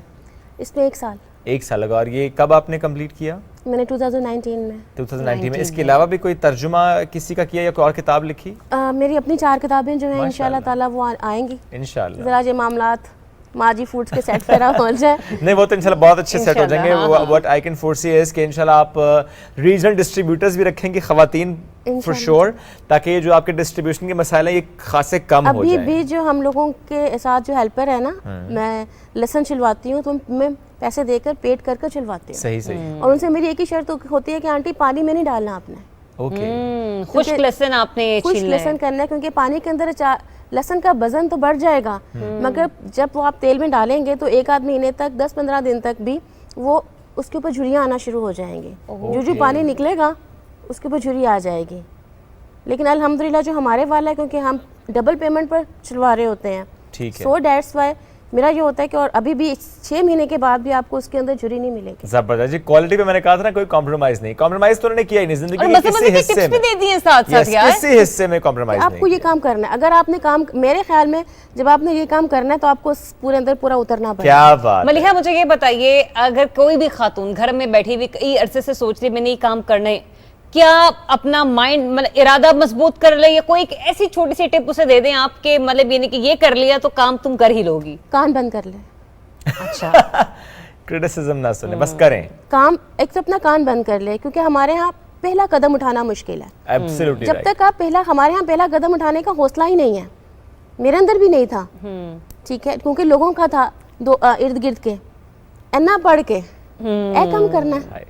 अच्छा, अब ये सवाल भी बहुत इंपॉर्टेंट होता है, अन्ना पढ़ के ये यानी हमने तय कर लिया है कि पढ़ा लिखा आदमी सिर्फ ना कुर्सी पर बैठेगा। ये बहुत प्यारी बात की पढ़ा आपने। लिखा आदमी सिर्फ 9 to 5 जॉब करे, 9 to 5 जॉब बिजनेसमैन ना बने। करेगा, उसको बिजनेस की तरफ नहीं जाना, क्योंकि अगर वो बिजनेस में चला गया तो जो, हालांकि अगर आप देखें तो पाकिस्तान के बहुत सारे टॉप बिजनेसमैन मैट्रिक पास भी नहीं है, यस ठीक है, लेकिन उन्होंने बिजनेस शुरू किया। बिल्कुल ऐसे हमें ये सोच बदलनी है। आज के जो पाकिस्तानी, क्योंकि अक्सरियत मसाइल है ना, वो पहला कदम उठाने की नहीं, बिल्कुल ठीक है। वो मेजोरिटी की जो ये है कि हमने जॉब ही करनी है, एक अच्छी जॉब की तलाश के अंदर अपनी जिंदगी के खूबसूरत साल जाया ना करें, तबाह कर देता है। मेरा अपना एक्सपीरियंस है। नहीं, आपने बड़ी दुरुस्त बात की कि वक्त जाया ना अपनी जिंदगी के खूबसूरत साल बचाने हैं तो स्टेप उठाने हैं। बिल्कुल। और वैसे भी अल्हम्दुलिल्लाह इसके अंदर बरकत भी है, बिजनेस के अंदर बरकत भी है, शरीय तौर पर भी कहा गया है, क्योंकि इससे आप अकेले नहीं जुड़ते, आपके साथ 10-15 अब मेरे साथ कई लोग जुड़े हुए हैं, जुड़ जाते हैं। सब्जियों वाले जुड़े हुए हैं मेरे साथ, तेल वाले जुड़े हुए हैं मेरे साथ, मसाले वाले जुड़े हुए हैं, कोरियर सर्विसेज जुड़ी हुई है, जिन खातून ने मुझे लहसुन छील कर देने वो भी एक तरह से मेरे साथ जुड़ी हुई है, यानी हम 7-8 लोग मिलकर। बिल्कुल, तो इसलिए आपने जो एक स्टेप उठाया तो उसकी वजह से बहुत से और लोगों को रोजगार मिला। मलिहा बहुत शुक्रिया साथ मौजूद थी, thank you so much once again.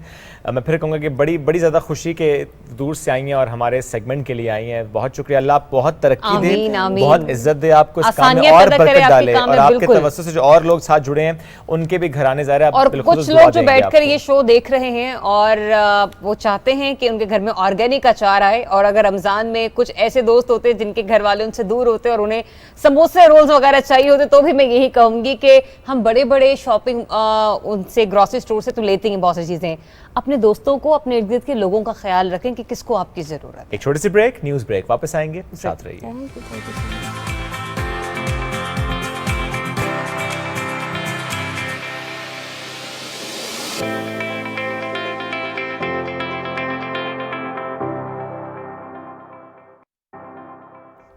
Welcome back after the break. ख्वाब सब देखते हैं, हकीकत में कोई कोई उन ख्वाबों को बदलता है। ख्वाब देखने भी चाहिए और हकीकत में बदलने की कोशिश भी करनी चाहिए। आपको याद है, अभी कुछ देर पहले की बात है, यानी मैं बात कर रहा हूँ 9 बजे के एंड वाले सेगमेंट की, जिसमें मलिहा साहिबा ने कहा कि जो पहला स्टेप है ना वो लेना मुश्किल होता है। अब जो हमारे मेहमान शख्सियत साथ मौजूद हैं, जो अब हम कहानी आपसे शेयर करेंगे, वो भी कुछ ऐसी ही है। ये पहला स्टेप लेना मुश्किल होता है। फॉर एग्जाम्पल, किसी गाँव में आप पले बड़े हों या किसी और पसमानदा इलाके में या किसी और इलाके में, ज़रूरी नहीं है कि पसमानदा इलाका हो, कोई और शहर हो सकता है। सोचा आपने कि जाऊंगा इस्लामाबाद और किस्मत आजमाऊंगा, बिजनेसमैन बनूंगा, कुछ करके दिखाऊंगा, पूरे ख़ानदान के लिए एक सपोर्ट का सिस्टम बना जाऊंगा या बनाऊंगा। आज जब हम इसकी बात करते हैं और जनरली हम आसपास नज़र दौड़ाएं तो हमें रियल एस्टेट में बड़ी प्यारी एग्जाम्पल्स नज़र आती हैं, सक्सेस स्टोरीज नज़र आती हैं। एक सक्सेस स्टोरी आज हमारे साथ मौजूद है, जिससे मुतालिक एक जुमला कहूँगा कि 2002 में जब इस्लामाबाद आए तो आते साथ जो जॉब मिली वो 1700 रुपये की थी और एज अ ऑफिस बॉय की जॉब थी 2002। लेकिन सिर्फ 3 साल बाद 2005 में उन्होंने 1 महीने में 1 करोड़ भी कमाया। ये किस्मत की देवी उन पर मेहरबान कैसे हुई, कितनी मेहनत उनकी रही, कितनी लगन, कितनी जस्तजू, क्या काविशें उन्होंने की, और रियल एस्टेट ने कितना सपोर्ट किया उनको, और आज उनकी कंपनी कहाँ खड़ी है कि बहुत से शहर और जहाँ पर उनके ऑफिसेज हैं, कैसे चला रहे हैं इस सारे सिस्टम को, और आज कोई नया ख्वाब तो नहीं देख बैठे, आगे क्या करना है? बिकॉज हम हमेशा ही कहते हैं कि हम तो सफ़र की बात करते हैं, मंजिल की बात नहीं करते। सफ़र इतना हसीन है, मंजिल की किसको परवाह है, ये सफ़र अभी चलता रहेगा। बात करेंगे आज हम जो हमारे साथ मौजूद है मेहमान शख्सियत, क्योंकि जब हम नासिर गोंदल साहब की पूरी स्टोरी आपके साथ शेयर करें तो उनका तारुफ करा दें। तो नासिर गोंदल साहब इज़ विद अस टुडे। अस्सलाम वालेकुम, गुड मॉर्निंग सर, कैसे हैं सर? सबसे पहले तो मैं कहूँगा कि मुबारकबाद के मुस्तहिक हैं आपके, जिस सोच से आप आए माशाल्लाह, आप और आपके इरादे दोनों। बिल्कुल बिल्कुल पुख्ता इरादा था आपका। पहले तो ये बताएं, तस्बीह में क्या पढ़ते हैं? तस्बीह में अल्हम्दुलिल्लाह अल्लाह का शुक्र अदा करते हैं, अल्लाह पाक ने जितना नवाजा है बेशक, तो एक पूरी कोशिश होती है। बेसिकली वैसे आम रूटीन में भी पढ़ सकते हैं हम, अल्लाह का शुक्र अदा करते हैं, करना चाहिए। लेकिन तस्बीह का ये होता है कि बंदा फिर वो रूटीन बनी रहती है हाथ की, तो फिर बंदा बाज़ औक़ात कहीं जब नहीं पढ़ रहा होता तब भी ये चीज़ जब सामने आती है तो बंदे को होता है हाँ मैंने कुछ पढ़ना था या अल्लाह का शुक्र अब ये बताइए किस इलाके से ताल्लुक़ है, तालीम क्या थी आपकी, और ये इरादा कहाँ से जहन बना के अच्छा अब जो है ये काम करना है? मेरा तल्लक सरगोदा से है। सरगोदा के एक छोटा सा गांव है मेरा चक सैदा के नाम से, और गोंदल फैमिली से मेरा तल्लक है। और बेसिकली शुरू से ही मुझे बचपन से ही एक शौक़ था, बस ऐसे ज़बान के ऊपर आ गई थी बात के मैंने जॉब नहीं करनी, मैंने बिज़नेस करना है। हालांकि उस वक़्त आज मैं सोचता हूँ कि मुझे इतना आइडिया नहीं था कि जॉब जो है उसका क्या बेनिफिट्स हैं, बिज़नेस कैसे होता है, या बिज़नेस के लिए किन किन मुश्किलात का सामना करना पड़ता है, वो उस वक़्त आइडिया नहीं था। लेकिन टाइम गुज़रा, वही चीज़ जो बचपन से मेरे अंदर एक तहरीक थी कि मैंने बिज़नेस करना है, उसी को फिर मैं आके लेके चला। 2002 आप आए इस्लामाबाद, कुछ जुमले तो मैंने अदा किए, कहानी आपसे जानना चाहेंगे। बेसिकली मैं अपने जो भाई हैं उनमें सबसे बड़ा था, और वालिद साहब हमारा चूँकि ज़राअत से ही तल्लक था, हमारी बेसिकली गोंदल फैमिली जितनी भी है सबके ही आलमोस्ट ज़राअत के साथ ही तल्लक है। तो एक टाइम आ गया जब आपके बच्चे बड़े हो रहे हो तो बहुत सारे अखराजात बढ़ जाते हैं, तो फिर उन चीज़ों से वो पूरे नहीं होते। तो मैं जब देखता था और मैं देखता था कि यार मेरे ऊपर बहुत सारी ज़िम्मेदारियाँ हैं, मैं अपने छोटे भाई हैं, वालिद साहब हैं, आखिर ये भी इन्होंने बूढ़े होना है, उस वक़्त तो अल्हम्दुलिल्लाह जवान थे।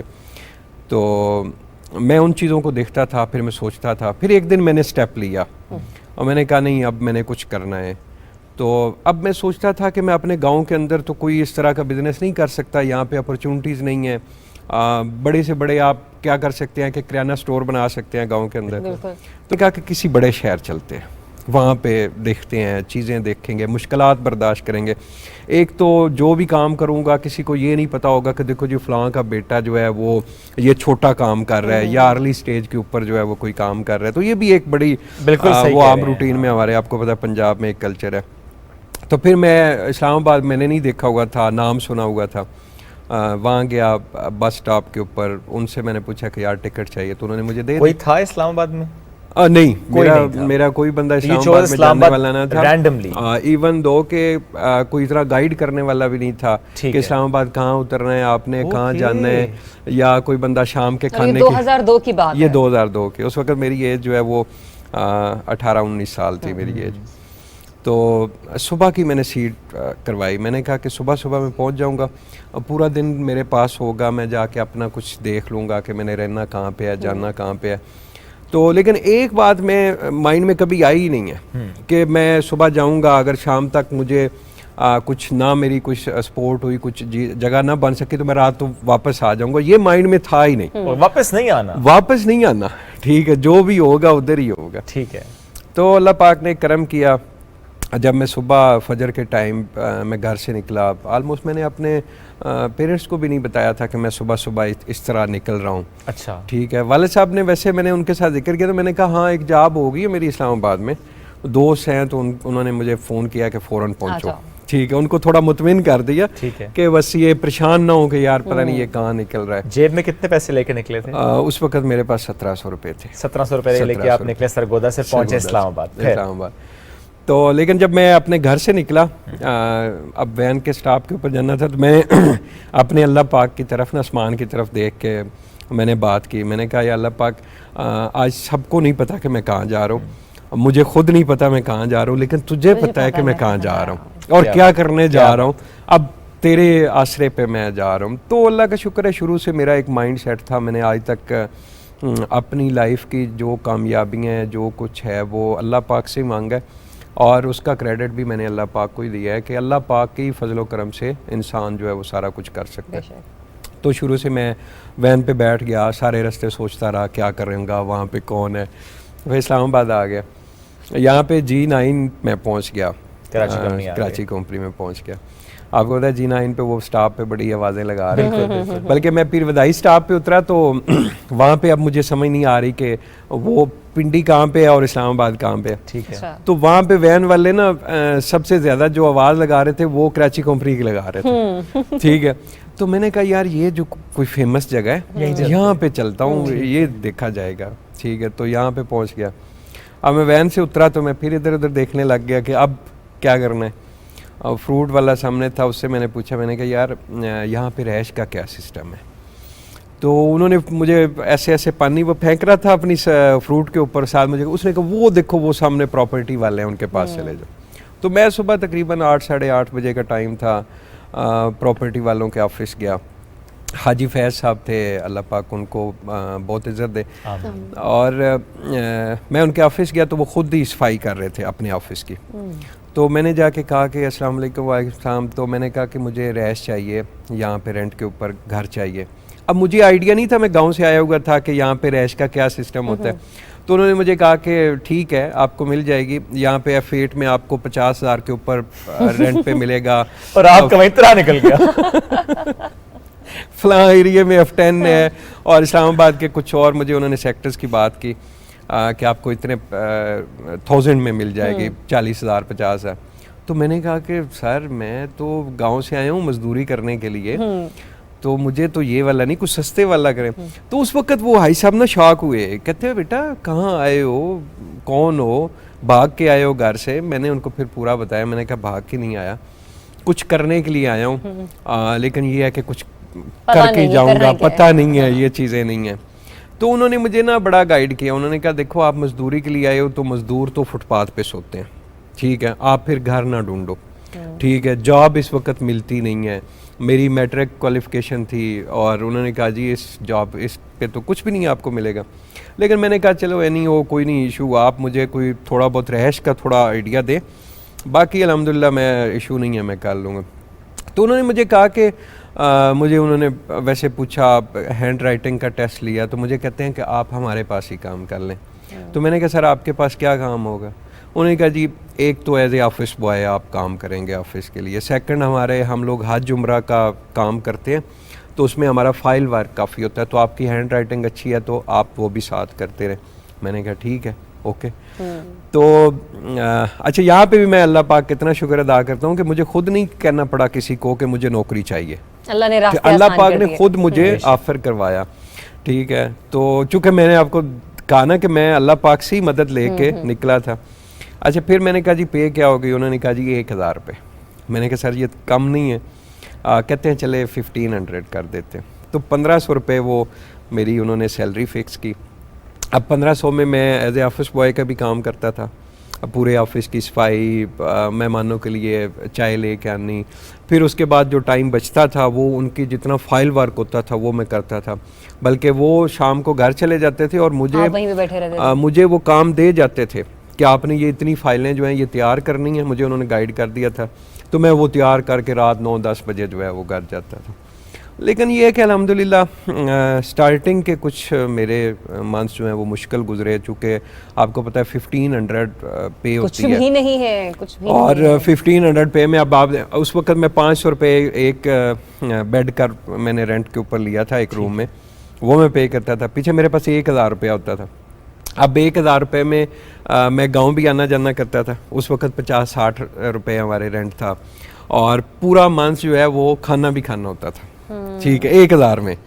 तो अल्हम्दुलिल्लाह वो एडजस्ट हुआ, बहुत चीज़ें भी देखी। लेकिन आज वही चीज़ें देख के ना बड़ा खुश भी होता हूँ कि अल्लाह पाक ने इतना करम किया कि उस वक्त भी मैं डिसहार्ट नहीं हुआ कि अच्छा। फिर मैं जब यहाँ पे बड़े मुश्किल से खाना खा रहा होता था, अब घर जब जाता था तो वालदा जो है वो बड़ी इज़्ज़त करती थी, अल्लाह पाक उनको जन्नत नसीब करे। वो जाके बड़ी मोहब्बत के साथ इधर से सुबह सुबह पराठे बनाओ, ये करो जी, बेटा बड़ा है और वो इस्लामाबाद में नौकरी करता है। वालदा को तो नहीं पता था। तो वो चीज़ें जब मैं देखता था और फिर मैंने वापस इस्लामाबाद की तरफ जब मैं मूव करता था 2 दिन छुट्टी के बाद, तो आप यकीन करें एक पाँव मैं आगे रखता था इस्लामाबाद के लिए, दो पीछे रखता था कि यार इधर खाना तो अच्छा मिल रहा है, उधर जाऊंगा तो फिर वही सिस्टम। अल्लाह पाक ने करम किया, हिम्मत की। फिर तकरीबन कोई 6 महीने बाद जो है ना मैंने रियल स्टेट का काम सीखना शुरू कर दिया। ओके। और फिर अल्लाह पाक ने उधर उसी ऑफिस में? नहीं, उस ऑफिस में नहीं किया था। फिर एक और मुझे अपॉर्चुनिटी मिल गई थी, फिर मैंने उनसे इजाज़त लेके खुद मैंने कहा कि ये मुझे अपॉर्चुनिटी मिल रही है, आप अगर इजाज़त दें तो आपको तो ऑफिस बॉय और बहुत लोग मिल जाएंगे, तो मैं जो है मूव कर ले। लेकिन उन 4-6 महीने के अंदर मैंने उनका ऑफिस इतना लश कर दिया था, बिल्कुल साफ़ सुथरा, इवन तक कि उनका जो कूलर पड़ा होता था मुझे अभी याद है, वो पहले इतना गंदा था, फिर उसको मैंने साफ़ कर करके, मतलब ये चीज़ें मैंने ऐसी सेट कर दी थी, तो वो खुद इजाज़त देने के लिए तैयार नहीं थे कि यार इतना अच्छा वर्कर मिला हुआ है तो कैसे। लेकिन अच्छे लोग थे, उन्होंने मुझे कहा मोस्ट वेलकम, वसीला बने आपके लिए। बिल्कुल, एग्जैक्टली। तो फिर दूसरी जगह जब आपने स्टार्ट किया तो इसी तरह रेंट एंड सेल? फिर उसके बाद ये एक हमारी रियल स्टेट में जो लोग भी काम करते हैं उनकी फिर एक स्टेजेस होती हैं, पहले आप रेंट का काम करते हैं, फिर सेल परचेज़ का, तो अल्लाह पाक ने करम किया वो एक करते करते फिर 2005 के अंदर जब मुशर्रफ साहब का दौर था, उस वक्त एक बड़ा बूम आया था प्रॉपर्टी में। बिल्कुल बिल्कुल। 2000 एंड में और 2004 के एंड में और 2005 में, तो उस वक्त हमने बहुत पैसा कमाया। उस वक्त समझ नहीं आती थी कि कहाँ से पैसा आ रहा है, इन्वेस्ट होता चला जा रहा है। और सच्ची बात है, मुझे आज भी नहीं समझ आती, हालांकि मैं अल्हम्दुलिल्लाह अब रियल स्टेट का एक्सपर्ट हूँ। अब मुझे पता है कि कौन लोग इन्वेस्टमेंट करते हैं रियल स्टेट के अंदर, ओवरसीज कितने जैसे दुकानदार देख के समझ रहा है ये बाजी कपड़ा लेके जाएगी, ये नहीं लेके जाएगी, ऐसे इनको कौन सा गाहक ये करके जाएंगे तो हम ये नहीं करके जाएंगे। लेकिन उस वक्त कुछ ऐसी अमाउंट आई थी पाकिस्तान के अंदर, इतनी बड़ी ह्यूज इन्वेस्टमेंट आई थी, कुछ पता नहीं चल रहा था प्रॉपर्टी। अच्छा, हम लोग माजी के 2 सालों में भी और मौजूदा हालात में भी अभी हमने देखा है कि रियल एस्टेट इस बार भी बड़ा बूम पकड़ा है ये 2-2.25 सालों में। इसकी वजह आपको क्या नजर आती है, और दूसरा ये कि फ्यूचर आप क्या देख रहे हैं? देखें, एक तो इमरान खान साहब की गवर्नमेंट में ओवरसीज़ लोगों ने बहुत ज़्यादा इन्वेस्टमेंट की पाकिस्तान के अंदर।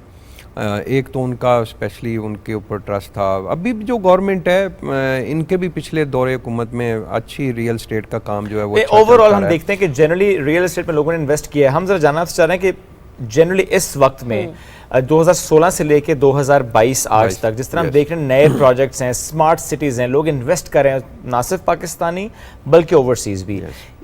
क्या हम दुरुस्त समझ रहे हैं कि इस वक्त लोगों के अंदर ये सेंस आ गई है कि जो इन्वेस्टमेंट है ना वो सबसे ज़्यादा सेफ जो है वो रियल एस्टेट इंडस्ट्री में? डेफिनेटली पहले भी रियल एस्टेट की जो इन्वेस्टमेंट है वो मैं समझता हूँ सेफ़ है, लेकिन पहले लोगों को इतना मतलब आगाही नहीं थी, लोगों को इतना नॉलेज नहीं था। अभी जैसे जैसे आपका सोशल मीडिया है, डिजिटल मार्केटिंग है, ये चीज़ें आपकी आई हैं, उसके बाद लोगों को पता चला है कि रियल एस्टेट, मिसाल के तौर पे अभी मेरा गोनल ग्रुप ऑफ मार्केटिंग के नाम से यूट्यूब चैनल है, बहुत सारे लोग मुझसे रब्ता करते हैं कि नासिर भाई हम कभी भी रियल एस्टेट में इन्वेस्टमेंट नहीं करना चाहते थे, ना कभी की है हमने। हम लोग मुख्तलिफ हमारी फैक्ट्रीज़ हैं, हम लोग गोल्ड में इन्वेस्टमेंट करते हैं, हम लोग कोई बाहर प्रॉपर्टी परचेज कर लेते हैं, बट पाकिस्तान के अंदर हमने प्रॉपर्टी नहीं कभी परचेज की। इस पर एक सवाल भी लीजिएगा, एक शख्स जो कि गोल्ड में इन्वेस्टमेंट करे और एक दूसरा शख्स जो कि सेम इन्वेस्टमेंट रियल एस्टेट में करे, बिस्किट्स, बार्स, व्हाटएवर, और यहाँ पर प्लॉट, कमर्शियल व्हाटएवर, 5 साल बाद जो गोल्ड की इन्वेस्टमेंट है वो कहाँ खड़ी है और 5 साल बाद रियल एस्टेट की इन्वेस्टमेंट कहाँ खड़ी होती है? देखिए, जो गोल्ड की इन्वेस्टमेंट है आपकी वो भी सॉलिड इन्वेस्टमेंट है, मतलब उसमें आपको नुकसान नहीं है, ठीक है, मतलब आपको अब गोल्ड का रेट भी जो है वो एक सीक्वेंस के साथ बढ़ रहा है, ठीक है। लेकिन उसकी निस्बत जो रियल एस्टेट का है, मिसाल के तौर पे एक बंदे ने 1 करोड़ रुपया जो है वो गोल्ड में इन्वेस्ट किया है और उसको 5 साल बाद जो है ना गोल्ड आपका जो है वो 2 करोड़ रुपए तक आपका पहुंच जाता है। इतनी प्राइसेस गोल्ड की भी बढ़ रही हैं, लेकिन जो आपकी रियल एस्टेट है वो इससे भी आपको अच्छा बेनिफिट है, लेकिन उसमें बहुत सारी चीज़ें आ जाती हैं। मिसाल के तौर पे बहुत सारे लोगों को नॉलेज नहीं होता, वो कुछ ऐसे प्रोजेक्ट्स के अंदर इन्वेस्टमेंट कर लेते हैं जो डेड होते हैं, और फ्रॉड भी हो जाता है। डेफिनेटली इसमें ये भी हो जाता है कि आप अक्सर जगह पे देखते हैं कि किसी नई सोसाइटी में इतनी लैंड नहीं होती जितने फाइल्स निकल जाती हैं। ये सच्ची बात है कि 2004-05 के अंदर भी हुआ था, उस वक्त भी बहुत सारे नए हाउसिंग प्रोजेक्ट्स आए थे, उन लोगों ने जस्ट वो फाइलें मार्केट में दे के करोड़ों अरबों रुपया उठाया था। कैसे पता चलता है क्या जो आप इन्वेस्टमेंट कर रहे हैं, जमा पूंजी आपकी 15-20 लाख अगर किसी ने कम से कम भी करने हो, कैसे मालूम होता है कि ये सेफ इन्वेस्टमेंट है, ये फ्रॉड नहीं है, ये फेक नहीं है? देखिए, मैं तो इस वक्त समझता हूँ जो आपके कोई भी एक पर्सन है वो अगर रियल स्टेट में इन्वेस्टमेंट करना चाहता है तो वो उसके लिए लाजम है कि वो रियल स्टेट मार्केटिंग कंपनी के पास ही जाएगा। डायरेक्ट किसी बंदे को इतना नॉलेज नहीं है। अब मैं समझता हूँ इस्लामाबाद या बाकी शहरों की बात करें, जो आपके पुराने लोग बैठे हुए हैं रियल स्टेट एडवाइज़र, वो कभी इन चीज़ों की तरफ नहीं जाएंगे कि वो किसी का पैसा डूबने दें या किसी ऐसे हाउसिंग प्रोजेक्ट के साथ जुड़े हैं। अपनी साख भी उन्होंने बचानी होती है। Yes, definitely. तो मैं समझता हूँ जो पुराने लोग हैं जिनकी एक क्रेडिबिलिटी है, जिनकी आप लोग अभी तो सोशल मीडिया का आपको पता है दौर है, जो लोग कोई बंदा 1 लाख रुपए का भी फ्रॉड करता है उसकी भी बात जो है वो पूरे पाकिस्तान को पता होती है। तो मैं समझता हूँ जो लोग भी इन्वेस्टमेंट कर रहे हैं नए हाउसिंग प्रोजेक्ट के अंदर, वो किसी ऐसे रियल स्टेट एडवाइज़र से मशवरा लें जिसको 10, 12, 15 साल का टाइम हो गया, ठीक है, जिसको पता है कि मैंने अपने क्लाइंट्स को अच्छे हाउसिंग प्रोजेक्ट में इन्वेस्टमेंट करानी है, ना कि वो अपने लालच के लिए जो मर्जी फाइल उठा के उसको सेल कर दे, बस अपना पैसा। नासिर, अभी कुछ दिनों पहले लाहौर में भी एक वाक़या हुआ, बड़ी मशहूर मारूफ हाउसिंग सोसाइटी है और लोगों के अरसे से पैसे वहाँ पर पड़े हुए, लोगों ने प्लॉट्स लिए हुए, लेकिन आज तक वो रजिस्ट्री ना उनके हाथ आई है ना वो फाइल उनके हाथों में पड़ी है। बड़ा खून खराबा भी हुआ, हमने देखा, आपने पता है जो एहतजाज वगैरह हुआ। क्या इन किस्म के मामलात का कोई हल नज़र आता है आपको? बल्कि आप मेरे ख्याल में जिस फ्रॉड का कुछ जिक्र कर रही हैं उसमें मैंने देखा था कि लोग जो है वो बंदा फौत हुआ है और उसकी कब्र के ऊपर जाके उन्होंने बाकायदा तौर पे वो तख्ती लगाई है उस फ्रॉड की, मतलब उसकी कब्र पे खड़े होके लोगों ने एहतजाज किया है। तो मैं समझता हूँ किसी भी इंसान के लिए ये सबसे जलालत का टाइम होता है कि जब वो मरे या उसकी कब्र के ऊपर लोग जाके कहें कि यार आपने हमारे साथ ये फ्रॉड किया। तो लेकिन इस दुनिया में सब चल रहा है, जालिम लोग भी मौजूद हैं, अच्छे लोग भी मौजूद हैं, चल इसीलिए राय निज़ाम के अच्छे लोग भी मौजूद हैं डेफिनेटली। लेकिन ये है कि रियल स्टेट एडवाइज़र जो है वो ही आपकी इन्वेस्टमेंट डूबने भी देता है और वही आपकी अच्छी इन्वेस्टमेंट भी करा सकता है, ठीक है। हाँ, कुछ हमारे क्लाइंट्स भी होते हैं जो बहुत ज़्यादा लालच करते हैं, उनको देखते हैं कि यार हाँ ये देखो फलां ने हमें कहा है कि ये इन्वेस्टमेंट आपकी 6 मंथ में डबल हो जाएगी, तो ये बड़ा ज़बरदस्त है। हालांकि वो ये नहीं देखता कि उसको एक्सपीरियंस क्या है, वो क्यों कह रहा है कि 6 मंथ में डबल हो जाएगी। तो यहाँ पे बहुत सारी चीज़ें जो है ना, अभी जो नई मार्केटिंग कंपनीज आ रही हैं, तो इन वजह से मैं खुद सच्ची बात है कहीं ना कहीं मैं कभी कभी परेशान हो जाता हूँ कि आने वाले टाइम में ये रियल स्टेट का कहाँ जा रहा है। बिल्कुल ठीक है। बस आखिरी सवाल, अपने आप को अगले 5 सालों बाद कहाँ देखते हैं? अल्हम्दुलिल्लाह जी, मेरा चूँकि मैंने इस रियल स्टेट बिज़नेस से बहुत कुछ सीखा है, पैसा कमाने से ज़्यादा मैंने इसको सीखा है। मेरी पूरी कोशिश है इसी जो आपने पहले एक हम लोग टॉपिक पे डिस्कस कर रहे थे कि लोगों को जो है वो हमने अच्छी इन्वेस्टमेंट की तरफ लेके जाना है, रियल स्टेट का हमने एक अच्छा फेस जो है वो लेके आना है, ताकि हमारे ओवरसीज़ जो इन्वेस्टर हैं, जो क्लाइंट्स हैं, जो अपने पाकिस्तान के अंदर इन्वेस्टमेंट करना चाह रहे हैं, उनको एक अच्छा माहौल मिले, उनको आगाही मिले मुख्तलिफ हाउसिंग प्रोजेक्ट्स की, रियल स्टेट इंडस्ट्री की, ताकि वो बड़े सुकून के साथ, इत्मीनान के साथ जो है वो पाकिस्तान में इन्वेस्टमेंट करें। स्टैंडर्ड ऑफ लिविंग कितना बदल गया?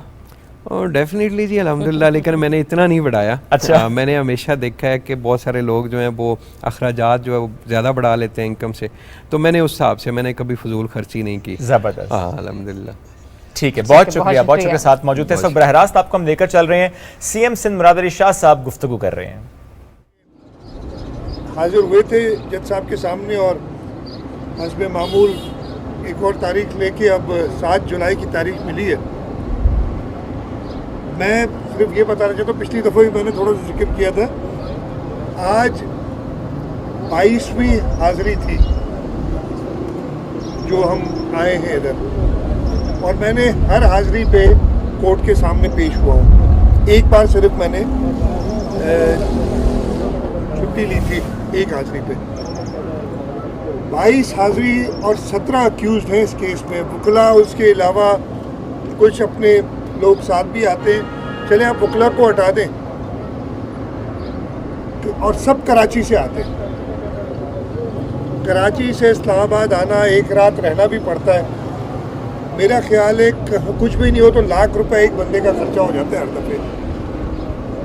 तो एक हाज़िरी पे सिर्फ जो अक्यूज़ड हैं उनके 17 लाख रुपए खर्च होते हैं, और अगर उनको आप 22 से मल्टीप्लाई करें तो तकरीबन 3 करोड़ 70-80 लाख तक 4 करोड़ के करीब हो जाएंगे।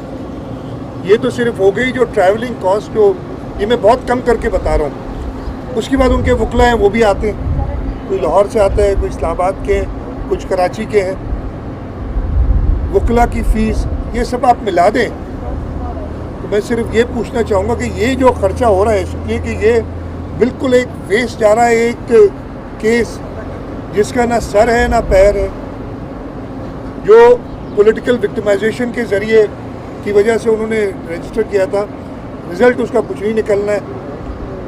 इसका हिसाब कौन देगा, ये हम ज़रूर अब सवाल करेंगे। मैंने पहले भी इस बात का जिक्र किया है कई बार, लेकिन ये जितना पैसा बढ़ रहा है ना, ये नोट किया जा रहा है और ये जो लोगों का नुकसान हो रहा है उसका हिसाब किताब ज़रूर लिया जाएगा। तो दोबारा 7 जुलाई की डेट लगी है। इस केस में मैंने आपको पहले भी बताया कुछ भी नहीं है, किसी के ऊपर, किसी सरकारी अफसर के ऊपर एक आने की करप्शन का भी कोई इल्ज़ाम नहीं, कहते ही नहीं है वो। और जो प्लांट जिसके ऊपर केस है वो आज भी चल रहा है,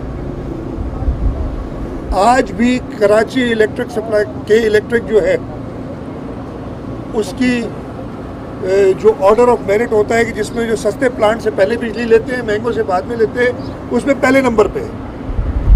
तो मुझे पता नहीं करप्शन किसके जहन में आई, कि करप्शन नहीं, इनकी जहन का फितना था जिसकी वजह से इन्होंने पिछले 2 साल से, बल्कि 2 साल का हुए 2018 से ये चल रहा है मामला, तो 4 साल से इन्होंने ये एक फिक्टिशियस और एक झूठा केस बनाया हुआ है।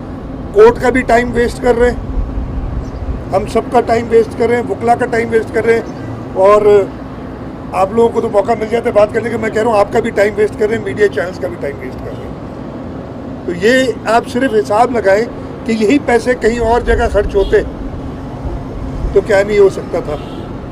और ये तो सिर्फ मैं एक केस की बात बता रहा हूँ, पता नहीं ऐसे हज़ारों केस उन्होंने नैब में किए हुए हैं। और यही वजह है कि अभी पार्लियामेंट ने मैंने पिछले जब बार में आया था तो मैंने सदर साहब से एक दरख्वास्त की थी कि ऑर्डिनेंस में तो आप रात को 12 बजे भी नींद से उठा के कलम आपके हाथ में देके साइन करा दिया जाता है। आप असेंबलीज का कोई रखें पास, उनकी आप असेंबलियों से इलेक्ट होते हैं। पहली बार आपने 10 दिन पूरे लिए, 10वें दिन वो कानून वापस किया। अभी दोबारा जहाँ तक मुझे पता है 9 या 10 तारीख को ये जॉइंट सिटिंग में दोबारा पास हुआ, सदर साहब के पास गया, वो सोते रहेंगे, 10वें दिन खुद ही ये लॉ बन जाएगा। मैं उनको फिर दरख्वास्त देता हूँ, बहुत ही मोतबाना अर्ज़ करता हूँ कि बड़ा अच्छा होगा कि वो सदर ममलिकत बन के दिखाएँ। किसी एक शख्स का, मैं कोई लफ्ज़ ऐसा नहीं इस्तेमाल करना चाहता कि गलत हो, किसी एक शख्स की मर्ज़ी पे ना चलें, उनको पार्लियामेंट ने इलेक्ट किया, पार्लियामेंट की मर्ज़ी पे चलें। और बेहतर तो यही होता कि 10 या 11 तारीख जब भी उनको मिला है, मुझे नहीं पता है, उसी दिन साइन करके वापस करते थे। जैसे रात को 12 बजे उनके हाथ में कलम कोई पकड़ा देता था, पकड़ता भी कोई और था, कहता करो साइन, और वो कर दिया करते थे। ये तो पार्लियामेंट की कुछ लिहाज रखें, अगर नहीं करेंगे तो आइन में मौजूद है 10वें दिन ये कानून बन जाएगा। और जो मनमानी है, जो कि फॉल्स थी, और ये सारी, मैं आपको एक बात बता दूं, नैब के कानून में जो अमेंडमेंट्स हुई हैं, मैंने बड़े कोर्ट से देखी हैं, ये सारी वो अमेंडमेंट्स हैं जो कोर्ट, हाई कोर्ट्स और सुप्रीम कोर्ट्स एडवाइस कर चुके हैं जी हम क्या करें, आपका कानून इतना ख़राब है, ये सब कहते हैं। और कई बार सीनियर जजेस ने फैसले दिए हैं कि ये हमारा कानून नहीं, हमारा काम नहीं है, पार्लियामेंट का काम है। पार्लियामेंट ने को काम कर दिया है, और इंशाल्लाह ताला मुझे उम्मीद है कि वो जो प्रोसिक्यूशन है, ये तो बड़ा आसान था। अभी तो पाकिस्तान पीपल्स पार्टी कोalition है, पाकिस्तान मुस्लिम लीग नवाज की हुकूमत है, यही कानून रखते, सबको 90 दिन के लिए अंदर करते। मैं देखता इनमें से कितने 90 दिन तक रह सकते थे अंदर। अभी वो कानून चेंज किया है, जो 14 दिन का रिमांड से ज़्यादा नहीं हो सकता है, उसमें ये चेंज किए। नहीं तो ये तो अगर हमें पॉलिटिकल विक्टिमाइजेशन करनी होती तो ये जारी रखते चीज़। तो ये चीज़ मैंने आपको बतानी थी। इसके अलावा अगर कोई आपके सवाल आते तो मैं हाजिर हूँ। सर साहब ये बताएं, DGISPR की जानिब से भी अमरीकी मुदाखलत के हवाले से वाज़ेह तौर पर एक प्रेस कॉन्फ्रेंस भी की और उसमें वाज़ेह कर दिया कि कोई अमरीकी मुदाखलत थी, लेकिन इमरान खान जो है एक ज़िद्दी बच्चे की तरह मैं ना मानूँ पे अटके हुए हैं। एक पाक फौज का इतना बड़ा दायरा, उसका तर्जमान भी वाज़ेह कर चुका है। तो क्या मशवरा देंगे इमरान खान को, क्या करें? मेरे समझाने से वो दूर है। मैं तो 3.5 साल चीफ मिनिस्टर और प्राइम मिनिस्टर थे। जो कुछ मेरे इस्लामाबाद में वज़ीर आला सिंध सैयद मुराद अली शाह साहब मीडिया से गुफ्तगू कर रहे थे और नैब के क़वानीन से मुताल्लिक़ भी उन्होंने कहा कि अगर हुकूमत पॉलिटिकल विक्टिमाइजेशन पर यकीन रखती तो जो पहले का कानून था वही जारी रहता, 90 दिन का रिमांड जारी रहता, लेकिन हम पॉलिटिकल विक्टिमाइजेशन पर यकीन नहीं रखते, इसलिए उसको बदला गया और 15 दिन के रिमांड पर मामला लाया गया। इससे मुताल्लिक़ वो गुफ्तगू कर रहे थे। वापस आ गए हम अपने अगले मेहमान, अगले मौजू की तरफ, अगले सेगमेंट की तरफ, जो कि है हमारा सेलिब्रिटी लाउंज। बिल्कुल, और आज एक मेहमान शख्सियत जिन्होंने हमें ज्वाइन किया है, मुस्लिम लीग नून से उनका ताल्लुक है, 2018 में रुकन कौमी असम्बली मुंतखब हुई और लोधरा से ताल्लुक रखती हैं। डॉक्टर समीना मतलूब साहिबा शोबा सेहत से वाबस्ता है, हमें ज्वाइन कर चुकी हैं, उन्हें वेलकम करते हैं। अस्सलाम वालेकुम and very good morning doctor साहिबा, कैसी हैं आप? थैंक यू फॉर शोबा सेहत से शोबा सियासत, ये ट्रांजिशन है या पैरेलल है? पैरालाइज समझे, पैरेलल है, नॉट ट्रांजिशन, नॉट ट्रांजिशन, कभी होगी भी नहीं ट्रांजिशन। नहीं। सबसे ज्यादा मजा किस में आता है, सियासत में या सेहत के शोबे में? देखिए जी, आप कोई भी फील्ड ले लें, उसको आप अडॉप्ट जब कर लेते हैं तो उसको आप एंजॉय करते हैं।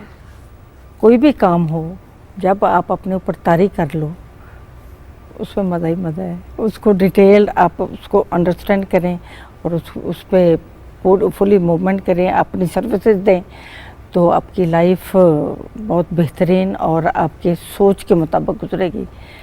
तो that should be positive only. Yes. सियासी इलाज भी करती है लोगों का? दोनों चलते हैं, दोनों साथ चलते हैं। कभी ऐसा होता है कि पार्लियामेंट में किसी कोलीग से गुफ्तगू हो रही हो और यूं ही गुफ्तगू होते होते कुछ सेहत पर बात हुई हो और आपने कहा कि वीक भी लग रहे हैं या वीक भी लग रही हैं और कुछ गड़बड़ लग रही है, आप ये टेस्ट करा लें, ऐसा होता है? हाँ। समटाइम्स स्पेशली मेरे से मशवरा ले लेती हैं। ओके। जी, वो डिस्कस करती हैं कि छोटा मोटा प्रॉब्लम हो। मेरा ख्याल है कि कुलीग होने के नाते हमारा आपस में डॉक्टर और पेशेंट का रिलेशन तो नहीं होता, तो ये कुलीग का जो रिलेशन होता है ना, वो बड़ा फ्रैंक होता है और बड़ा अच्छा और प्यारा होता है। वो फ्रैंकली फिर मेरे से डिस्कस भी करते हैं। दूसरी जमातों वाले भी डिस्कस कर लेते हैं? हाँ जी, दूसरी जमातों वाले भी डिस्कस कर सब कर लेते हैं। डॉक्टर तो डॉक्टर है, वो सबके लिए है। इसमें जमात पार्टी नो ऐसा कुछ नहीं। मोस्टली इस्लामाबाद में होती है या फिर आजकल जो सेशंस है उसकी वजह से इस्लामाबाद में?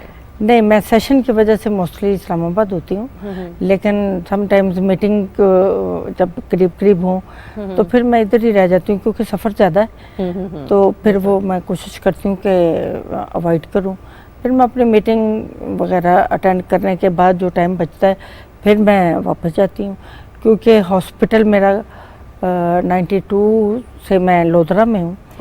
और वो मैं रन कर रही हूँ। पहले मैं अकेली रन करती थी, अब माशाल्लाह अल्हम्दुलिल्लाह मेरे टीम है, मेरे बच्चे हैं और वो अब संभाल रहे हैं। मेरे बच्चों में भी कोई डॉक्टर है मैडम? सारे बच्चे डॉक्टर हैं। अच्छा, माशाल्लाह।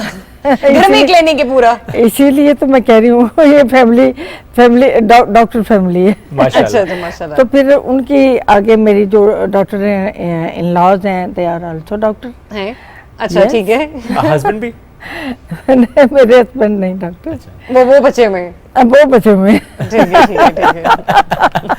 वो लेकिन इलाज से नहीं बचे हुए ना, वो आप सब मिलके करते होंगे ना उनका इलाज, जरा सी गड़बड़ भी होती होगी। हाँ, वो हॉस्पिटल की मैनेजमेंट में काफी हेल्पफुल है हमारे साथ में। तो इसका मतलब है वो भी आधे डॉक्टर तो हो ही गए ना, अब आप लोगों के साथ रह रहे हैं। बिल्कुल हकीम हो गए हैं। नहीं, देखिए जी, मेरे साथ मेरे डॉक्टर बनने में भी उनका बहुत ज्यादा कोऑपरेशन था, क्योंकि मैं 3rd ईयर में थी जब मेरी शादी हो गई। आपने कंटिन्यू किया उसके बाद? जी, मैंने MBBS बाद में कंप्लीट किया, तो ये मेरे हस्बैंड की कोऑपरेशन ही थी। आधी डिग्री तो उनकी बनती है। हाँ जी। फिर स्पेशलाइजेशन भी आपने किसी में की? नहीं, तब डिप्लोमा होते थे, स्पेशलाइजेशन का इतना जब मैंने MBBS किया तो DGO एक छोटा सा डिप्लोमा होता था, वो भी 2 साल का था। उस वक्त उसकी भी बड़ी वैल्यू थी। मैडम, आपने MBBS कर लिया, उस वक्त भी शादी हो, ये भी बहुत बड़ी बात है। हाँ जी, लेकिन आगे उस वक्त जो गायनी से रिलेटेड डिप्लोमा था वो। ओके। तो बेसिकली अगर हम आपको देखें तो आप गायनेकोलॉजिस्ट या गायनेकोलॉजी के शोबे में जरा ज्यादा हैं? जी। ओके। कितने बच्चे हैं? मेरे 3 बेटे और 1 बेटी। और उन सब ने खुशी खुशी MBBS किया या आपने किसी एक बच्चे को कहा तू तो कर लेना, तू नहीं कर रहा, तू करा के छोड़ूंगी? नहीं, वो ऐसे होता है कि जब घर में एक माहौल फैशन का ट्रेंड हो जाता है ना, माहौल होता है, तो बच्चों का ट्रेंड खुद ब खुद बन जाता है, और तो वो ऑटोमेटिकली वो लाइन अडॉप्ट करते हैं। बेटी मेरी ने अवॉइड किया कि भाई अम्मी आप बहुत ज़्यादा बिजी रहती हैं, ना टाइम देती हैं, कहीं आना जाना भी हमारे लिए बड़ा मुश्किल। उसने MBBS को ज्वाइन नहीं किया, लेकिन now days she is psychologist. माशाल्लाह माशाल्लाह। लेकिन क्या सियासत के शोबे में भी कोई बच्चा इंटरेस्टेड है आने के लिए? फिलहाल नहीं। फिलहाल नहीं। आपका इरादा है कि किसी को लेकर नहीं है कि आप लाना नहीं चाहती? नहीं नहीं, कोई पाबंदी नहीं होती नहीं है बच्चों पे, बिल्कुल फ्री हैंड है। अब बच्चों की शादियां भी आपने डॉक्टरों से की हैं फिर? हाँ जी। बहुत ही कोई आज अनोखे मेहमान हमारे साथ मौजूद हैं। नहीं, दिस इज इन ट्रेंड। मियां बीवी डॉक्टर, आप ही बच्चे डॉक्टर पे शादियां भी डॉक्टर। वो कहते हैं हमने डॉक्टर बहू ही लानी है या डॉक्टर को ही बेटी देनी है, तो ये होता है। असल में हमारा प्रॉब्लम ये था कि मेरा हॉस्पिटल है 100 बेडेड हॉस्पिटल, और ये बहुत एक पेरिफेरल एरिया है, अनएजुकेटेड एरिया है, बहुत ही ज्यादा पुअर एरिया है। क्या जगह कौन सी एग्जैक्टली? लोधरा। नहीं, वो तो लोधरा जी। तो वहाँ पे सबसे पहले डॉक्टर भी मैं ही थी, ठीक है, और उनको फैसिलिटेट करने वाले भी मैं ही थी, ठीक है। तो इसलिए सबसे पहले हॉस्पिटल भी मैंने ही बनाया।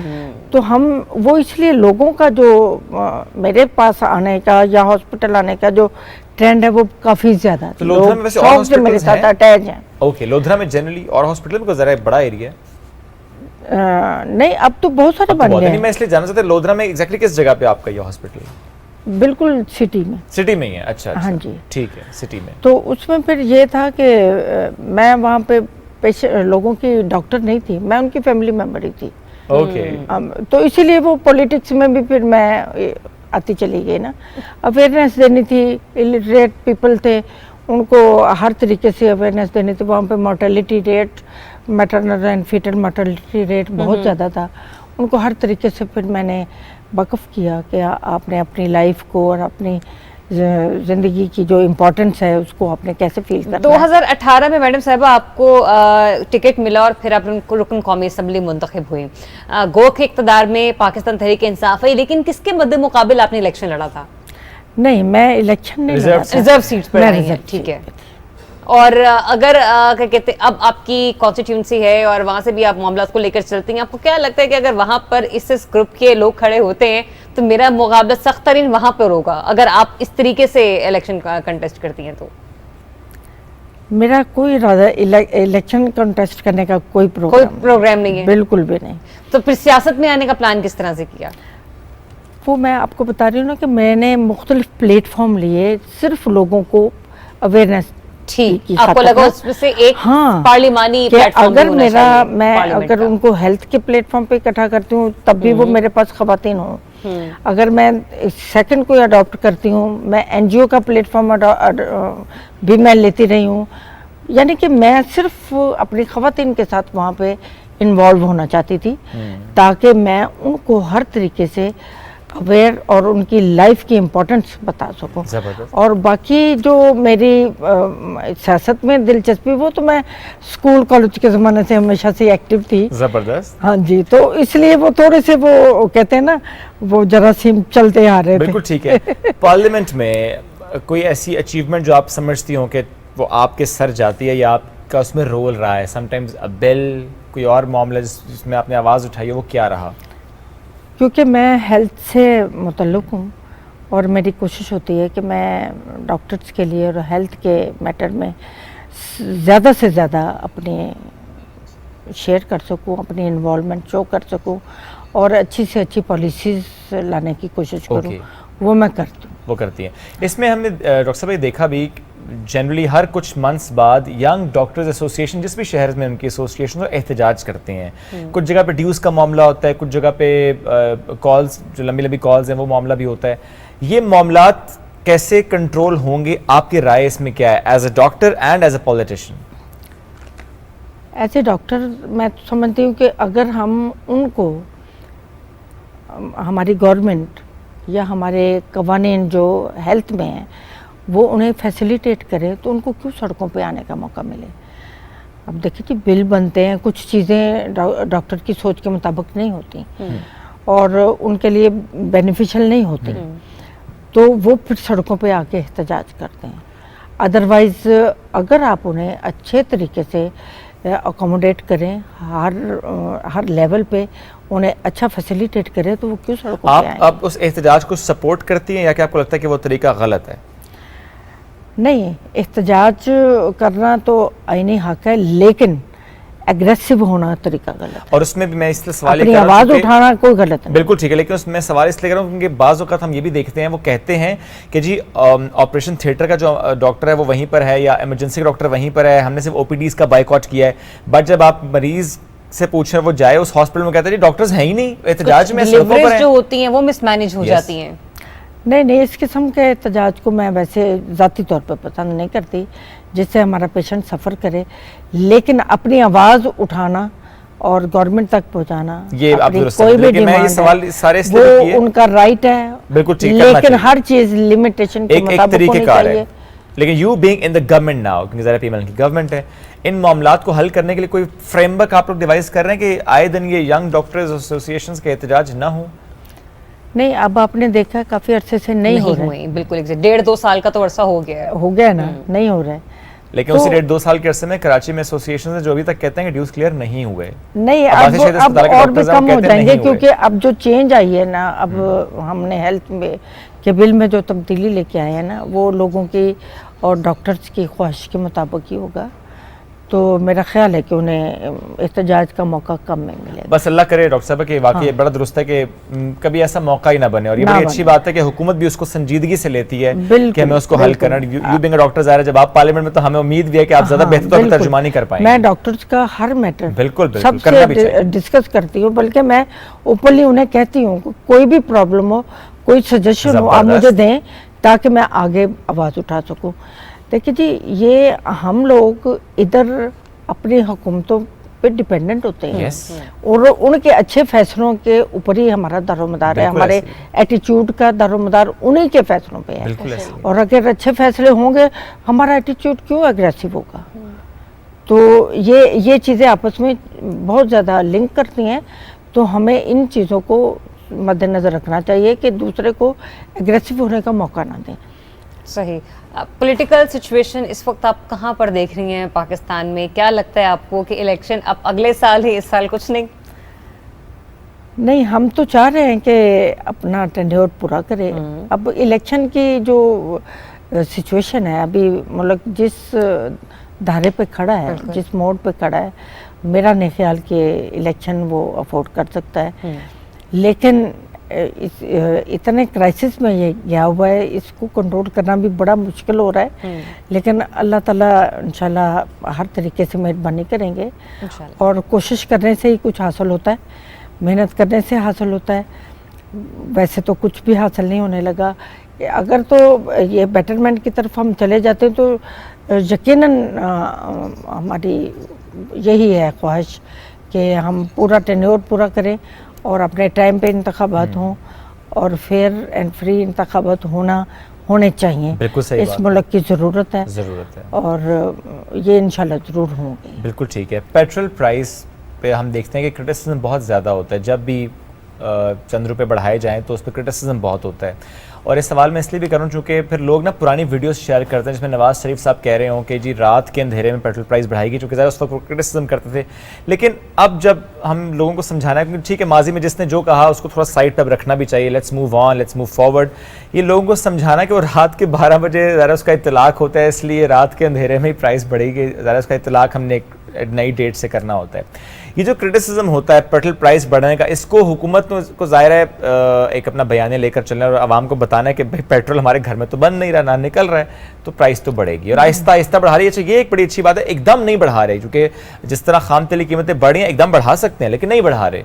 कोशिश है, विजन है कि आहिस्ता आहिस्ता बढ़ाएं ताकि लोग ऑल्टरनेट की तरफ भी जाएं, मेट्रो बस सर्विस, पूल इन करना, अपने ज़राए आमदन को बढ़ाना। तो ये सारे मामलों को हुकूमत किस तरह से देख रही है? अब पेट्रोल को बढ़ाना तो आपके सामने बहुत बड़ी मजबूरी है, क्योंकि पहले जो अब हम एक दूसरे को इल्ज़ाम जो दे के तो टाइम ज़ाया करते हैं, वो मैं नहीं समझती हमें नहीं करना चाहिए। बिल्कुल ठीक है। तो पहले 4 साल गवर्नमेंट, पिछली गवर्नमेंट को इल्ज़ामात देते देते उन्होंने 4 साल ज़ाया कर दिए। लेकिन अब ये तो इनके जो मुआहदे थे वो हमें आगे कंटिन्यू ही करना हमारी मजबूरी थी, उसको हम कंटिन्यू करना कर रहे हैं। ठीक है। हम चाहे दिल से चाहें या ना चाहें, क्योंकि ये हमारे मुल्क के लिए और हमारी आवाम के लिए बहुत वज़न है और बहुत बोझ था। लेकिन वो मुआहदों को साथ लेके चलना, अगर हम उन्हें तोड़ते हैं तो फिर हमें हेल्प कहीं से नहीं मिलती, इसलिए उन्हें साथ लेके चलना मजबूरी हो जाता है। तो जैसे जैसे हम रेवेन्यू हमारे मुल्क का जनरेट होना शुरू हो जाएगा तो ये सारा बैलेंस होना शुरू इंशाल्लाह। और उसमें हमने देखा भी कि शहबाज शरीफ साहब ने जिस तरह खुर्दनी तेल से मुतालिक कोशिशें की हैं कि इंडोनेशिया से, मलेशिया से बहरी जहाज़ पाकिस्तान आएंगे। ज़ाहिर है अगर हम पेट्रोल प्राइस कम नहीं कर सकते तो हम दीगर मामलात पर निगाह कर सकते हैं, और वो हम लोग स्टेप्स ले भी रहे हैं। हमने बजट में देखा है कि आम आदमी पर बोझ कम किया गया है, अमीर पर कहा जी आप टैक्स का बोझ थोड़ा बर्दाश्त करें। तो ये जो पॉलिसीज़ हैं ज़रा इसके इम्प्लीमेंटेशन में कुछ वक्त लगेगा, हालात बेहतर में वक्त लगेगा।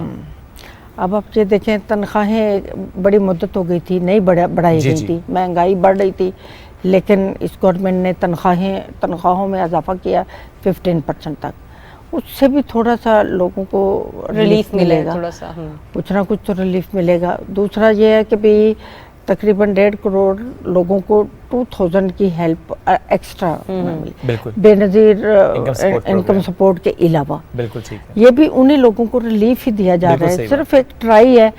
हालांकि हमें भी पता है ये परमानेंट हल नहीं है, बिल्कुल ऐसे ही, लेकिन सिर्फ फॉर द टाइम बीइंग हम चाह रहे हैं कि लोगों को कुछ ना कुछ रिलीफ मिले। डॉक्टर साहब और वो बेचारे थोड़ी सी जो क्राइसिस का टाइम है, बिल्कुल सही है, वो उसमें से बेहतरी उनके लिए है। एक और सवाल करना चाहूँगा, आपको लगता है कि वक्त की अहम ज़रूरत है कि अब हुकूमत एक कानून साजी करे, और चाहे वो गवर्नमेंट सेटअप्स हों चाहे वो प्राइवेट सेटअप्स, उनको बताए कि आपने कोई कॉन्ट्रैक्ट अगर किसी एम्प्लॉय से करना है उसमें लाइन अब निकाल दें कि आप इसके अलावा कहीं काम नहीं करेंगे। जब ज़राए आमदन बढ़ाने हैं, second source of income generate करने हैं, तो आपने कहीं और तो काम करना है, तो ये लाइन निकलनी चाहिए। आप इससे मुत्तफिक हैं?